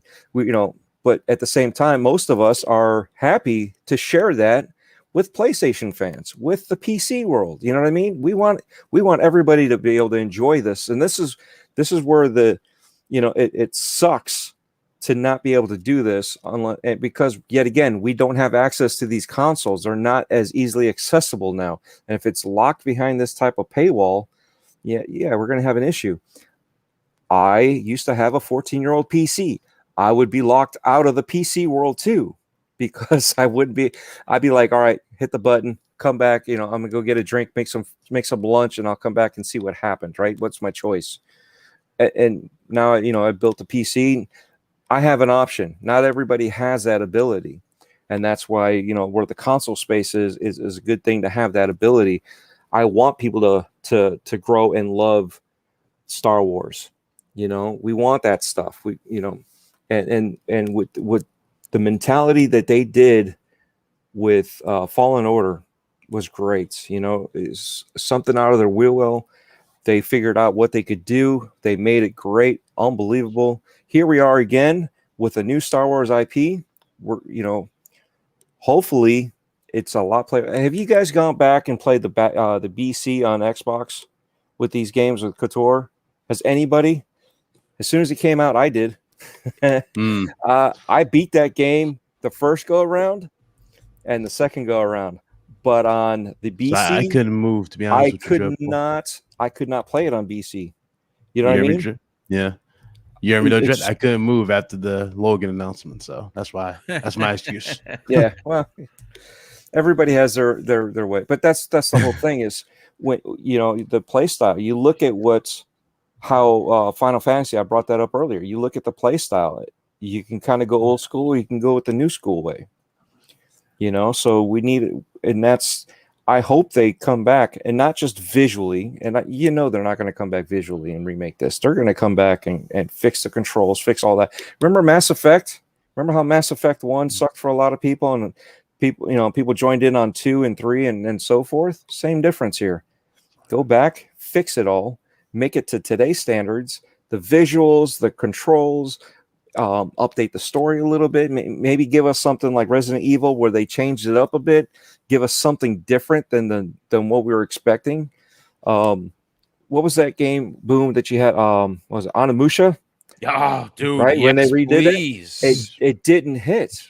Yeah. Right, it hit for the old school cats, but it didn't hit for the new people because I can't play this game. I don't understand it. Why can't we do this? Why can't we do that? You know what? Because that's a great point. Because I plowed through that game, even though some of the camera angles, you're like, my God, did we used to play like this? Like, are you serious? And I plowed through. I beat that game, dude. That's one of my favorite Capcom IPs.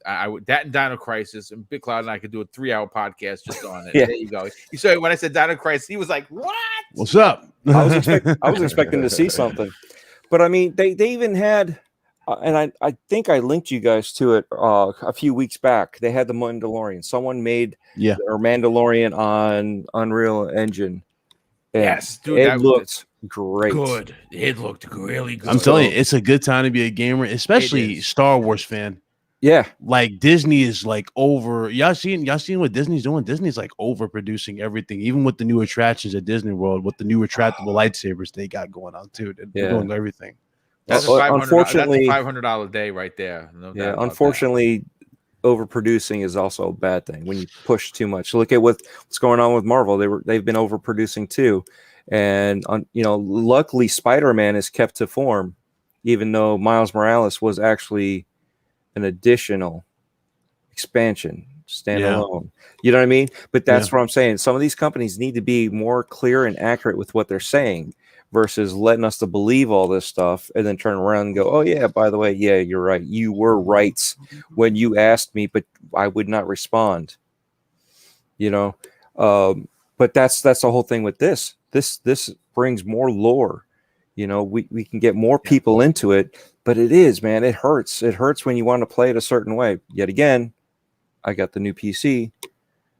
I can play it. It doesn't hurt as bad. That's and you're onto something. Real quick, Poochie in the chat says we shouldn't be feeling bad at all. PlayStation brought the heat, and now we need even more from Xbox. And I agree. I think this is a heavyweight fight. They're going to be throwing some haymakers to each other. Microsoft has been doing a pretty good job in 2020. That's why I said, does Microsoft need to respond? The answer is no. I don't think they do. They got their shows, but again, I think the reason why people are saying they need to respond, especially after it's really the Logan announcement. I think that's what got people. Yeah, because the Spider-Man 1 was expected. Like, we knew Spider-Man 2 was. I think that's what it was. Yeah. I think that was warranted for people to say, like, oh, wait, they need to respond, because we've all been calling this for the longest time that Microsoft needs to have an equivalent of a Spider-Man as a counterpunch, you know what I'm saying, of some kind. And they don't have Logan. We kept saying X-Men of all characters, and that's with Marvel now. That's with Insomniac. So maybe this will light the fire, Boom, in the whole DC, and they'll legit go through what we were 100%. Talking about before with WB Montreal, if that was actually something they wanted to purchase. And here's the thing, because we've heard some things. Personally, again, I'm not head of a $1 trillion, $2 trillion company, but if I were, right, and I saw this, I'd be on the phone and be like, listen, we don't want everybody from WB. It's just not in our thing. You guys are looking to make money. You owe $1 gazillion. We're rich. Listen, we want to buy Rocksteady Games. We want to take that studio off your hands. How do we add Rocksteady Studios to Xbox Game Studios? Write this check, bring this bag of money, drop it off. They'll be with the guards with the guns will be waiting for you downstairs, right? Okay, so you do that, and then you make a deal with somebody. Now, this is not something they're going to throw together. This is going to be years in the making. This would be a game that would take them 3 or 5 years to bring out. But at least if you went out there and said, "Hey, Xbox fans, you plaster it. Rocksteady Studios joins XGS, and you're like, oh, right. Where we sit back and we be like, holy crap, I can't believe that. And then a couple of months down the road, you announce we made a deal with Marvel, and they are working on a Punisher game, or a Midnight Suns game, or a Daredevil game, or a Black Panther game, Captain America. Name your hero, name your favorite hero. I just think that it would be great for them to just deal with just one or two heroes. I don't want the big team ensemble because, like I said, I'm really nervous about that after what happened with Avengers. And I think Guardians is potentially could be the same thing. But again, only time is going to tell. Listen, this has been an incredible conversation, almost 2 hours. Got to catch up on some of the super chats. I'm going to get everybody here to start your weekend. Hopefully, you're going to have great weather here in New York. It's gorgeous out right now, and it's going to get a little hot towards Sunday, Monday, which I'm not a fan of. But we're going to get some good fall weather this weekend. Space Davigan drops an outstanding $5 super chat and says, people have to understand that Sony has a strong tie or leverage with Disney because of Spider-Man. They probably can ask demand for anything right now. And I 100% agree with that statement. Paulie Baba, what's up, brother? He drops an outstanding $2 and says, I'm a huge KOTOR fan and an Xbot. This is an L to me. And you know something? You are not wrong for suggesting things, because a lot of people believe that. Again, it's timed. It'll eventually come to Xbox, but we don't know how much time. And I believe that if you follow Jeffrey Grubb, as Greg Miller calls him, he confirmed that it was at least a timed exclusive. We just don't know how long. It could be a year. My obviously Dreadpool heard some things. I'm thinking 2 years as well, because it's a big game, and it's just such a classic IP that you're going to get people to do what? If you're an Xbox fan and you don't want to wait 2 years, what are you going to do? You're probably going to get out there and either play it on your PC if you have a good enough PC to do it, or you're going to buy PlayStation 5, and that's exactly what Sony wants you to do. But listen, again, folks, thank you so much for being here. Let me see. Okay, you did get that. So, Dreadpool, we'll start with you, brother. Please tell everyone where they can reach out to you on social media, strike up a conversation. What other shows do you star on weekly, and what's going on with Breaking Bread with Dread? Okay, so I'm actually working with somebody right now. I'm trying to lock down somebody for another Breaking Bread with Dread. I also have a band that I'm trying to lock them down. I'm trying to get either one or the whole band locked down between Breaking Bread and the creator feature that we do with Husk. Nice. So, and they're let's say they're up and comers, but they're within their circle. They're very well known. But for the most part, they're up and comers. So most people probably won't know them, and hopefully I can help out with a little bit of that expansion for them. But they're a decent band. So that's pretty cool, dude. Yeah, that is pretty cool. So hopefully we can expand this even more. So that's why I said personalities, right? Because it's not all about gaming anymore. It's about everything. Mainly gaming, though. Don't get me wrong. It's mainly going to be gaming, but we will open it up for other things, because I want to be able to talk with other people. I have spoke with Steve Downs, and we're going to do one at some point in time. It's just right now with Halo and all this stuff going on and his touring. We'll leave that as it is, but that's sometime in the future, probably next year. But anyway, you can find me on Twitter at Dreadpool. The O's are actually zeros. Just look up linktree.com/Dreadpool, all letters, all caps, and it's got everything I do. And every Wednesday, Gaming Beyond the Box. And as I mentioned earlier, I'm with Husk on doing the creator features. We just did Archimedes, Boxenberger. Before that was Cult. We did Cognito. So check it out. We got some more, like I said, more people coming up and coming that are going to swing by and do some more interviews with that. Yeah.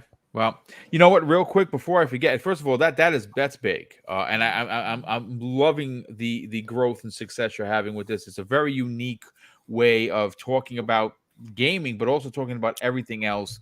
If you haven't checked out Breaking Bread with Dread, you definitely got to subscribe to his YouTube channel. and check that out. And the Steve Downs stuff, man, that's super impressive. That's a good dude right there. And the fact that you're going to get a chance to work with him, I know now is going to be tough. Obviously, Halo's releasing it in December, so it's going to be you'll get him next year. But that's a huge get.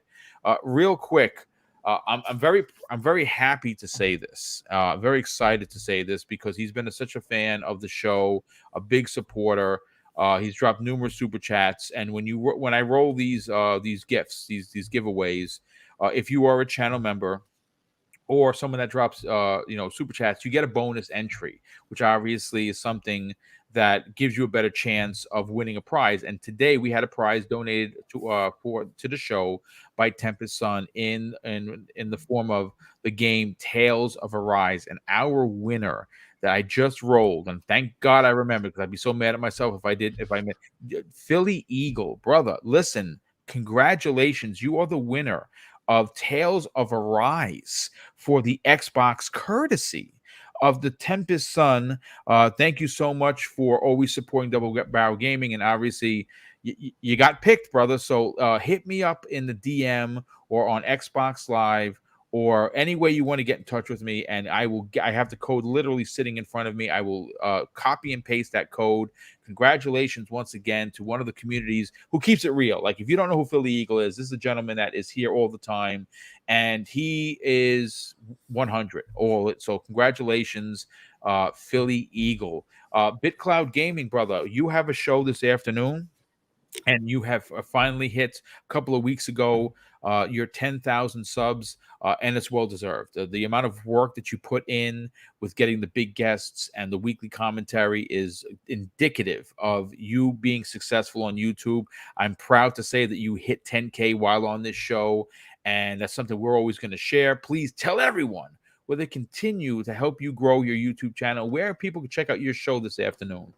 So, good show as always. Good to talk to everybody. Appreciate the chat.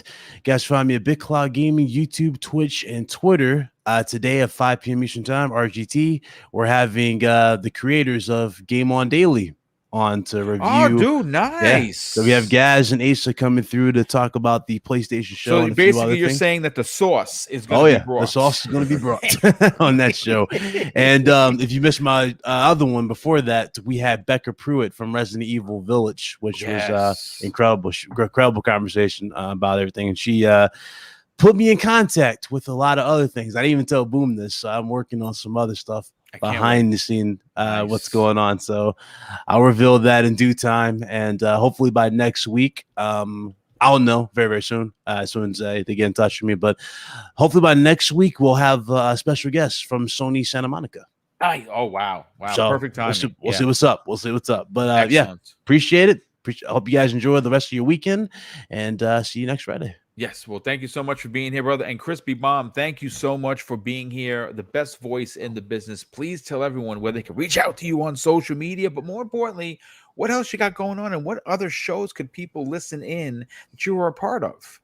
Always a pleasure, gentlemen. Chat, you were lit up. Some of you are a little angry. Some need to chill. It was a great show. I loved it. Okay. Yes, I give it an 8 out of 10, people. It was a good show. He gave it an 8. Wow. It was entertaining. Is that you, Crispy? Well, is that you, Crispy? He said 8 out of 10. Somebody clipped it. He said 8. What? I said an 8. Okay. Like, let's. Okay, that's gonna be my ringtone. At least he's being honest, right? Hey, you know what? I'm gonna make that to a soundbite. I'm gonna play it on loop in this podcast. Every time you talk trash about a game, I'm gonna say 8 out of 10. PlayStation. There you go. Look at you, got caught. Exactly, you got caught. It's at Crispy Bomb on Twitter, Crispy Bomb 28 Xbox Live. You can find me on Retro Renegades Tuesday night 7 p.m. We have the next podcast Thursday 8 p.m. prime time, and of course back here Friday morning breakfast with Boom. Nice. Well, thank you for being here, brother. Thank you for everyone being here. Of course, thank you for the incredible amount of super chats that continue to come in to support the channel. As you know, and I've said in the past, those super chats and the channel memberships are recycled back into the community. We do a ton of giveaways. Last week, we did a $250 giveaway where we gave 10 $25 gift cards So you can go out there and support Joe Winter, creator of Song of Iron. This upcoming 24th, September 24th, is going to be the annual BoomStick birthday show, and it's not for you guys to come out and give me super chats. Mrs. Boom and I have already secured $350+ worth of prizes to give away. And if you're a channel member, you get an extra entry. If you drop a super chat, you get an extra entry. But how do you win? Super simple. Be in the chat and we'll run it through a picker. And like Philly Eagle won today, thanks to of course Tempest Sun, you can walk away with one of the big prizes. I'm going to be revealing what those prizes are. Lord Cognito from the Iron Lords will be coming through. I'm going to see if I can get King David to join us on that special birthday episode, because my birthday is the 25th. But thanks again. Have an amazing weekend, everyone. Love the energy in the chat. Everyone had incredible opinions. Even though we didn't all agree, I think it's super important to have a conversation, and a lot of you guys and gals were doing that, and I could not have asked for a better chat. You guys are the best in the business. And of course, I'll close out today's show with something that's important to me. Hopefully one day it'll be important to you. And that's something that my dad taught us when we were kids. And he said, son, treat others how you want to be treated. Also, it doesn't cost anything to be nice. You live by those rules, and I can guarantee you're going to have an awesome day. So take care, everyone. We'll see you next week on the newest episode of Breakfast with Boom.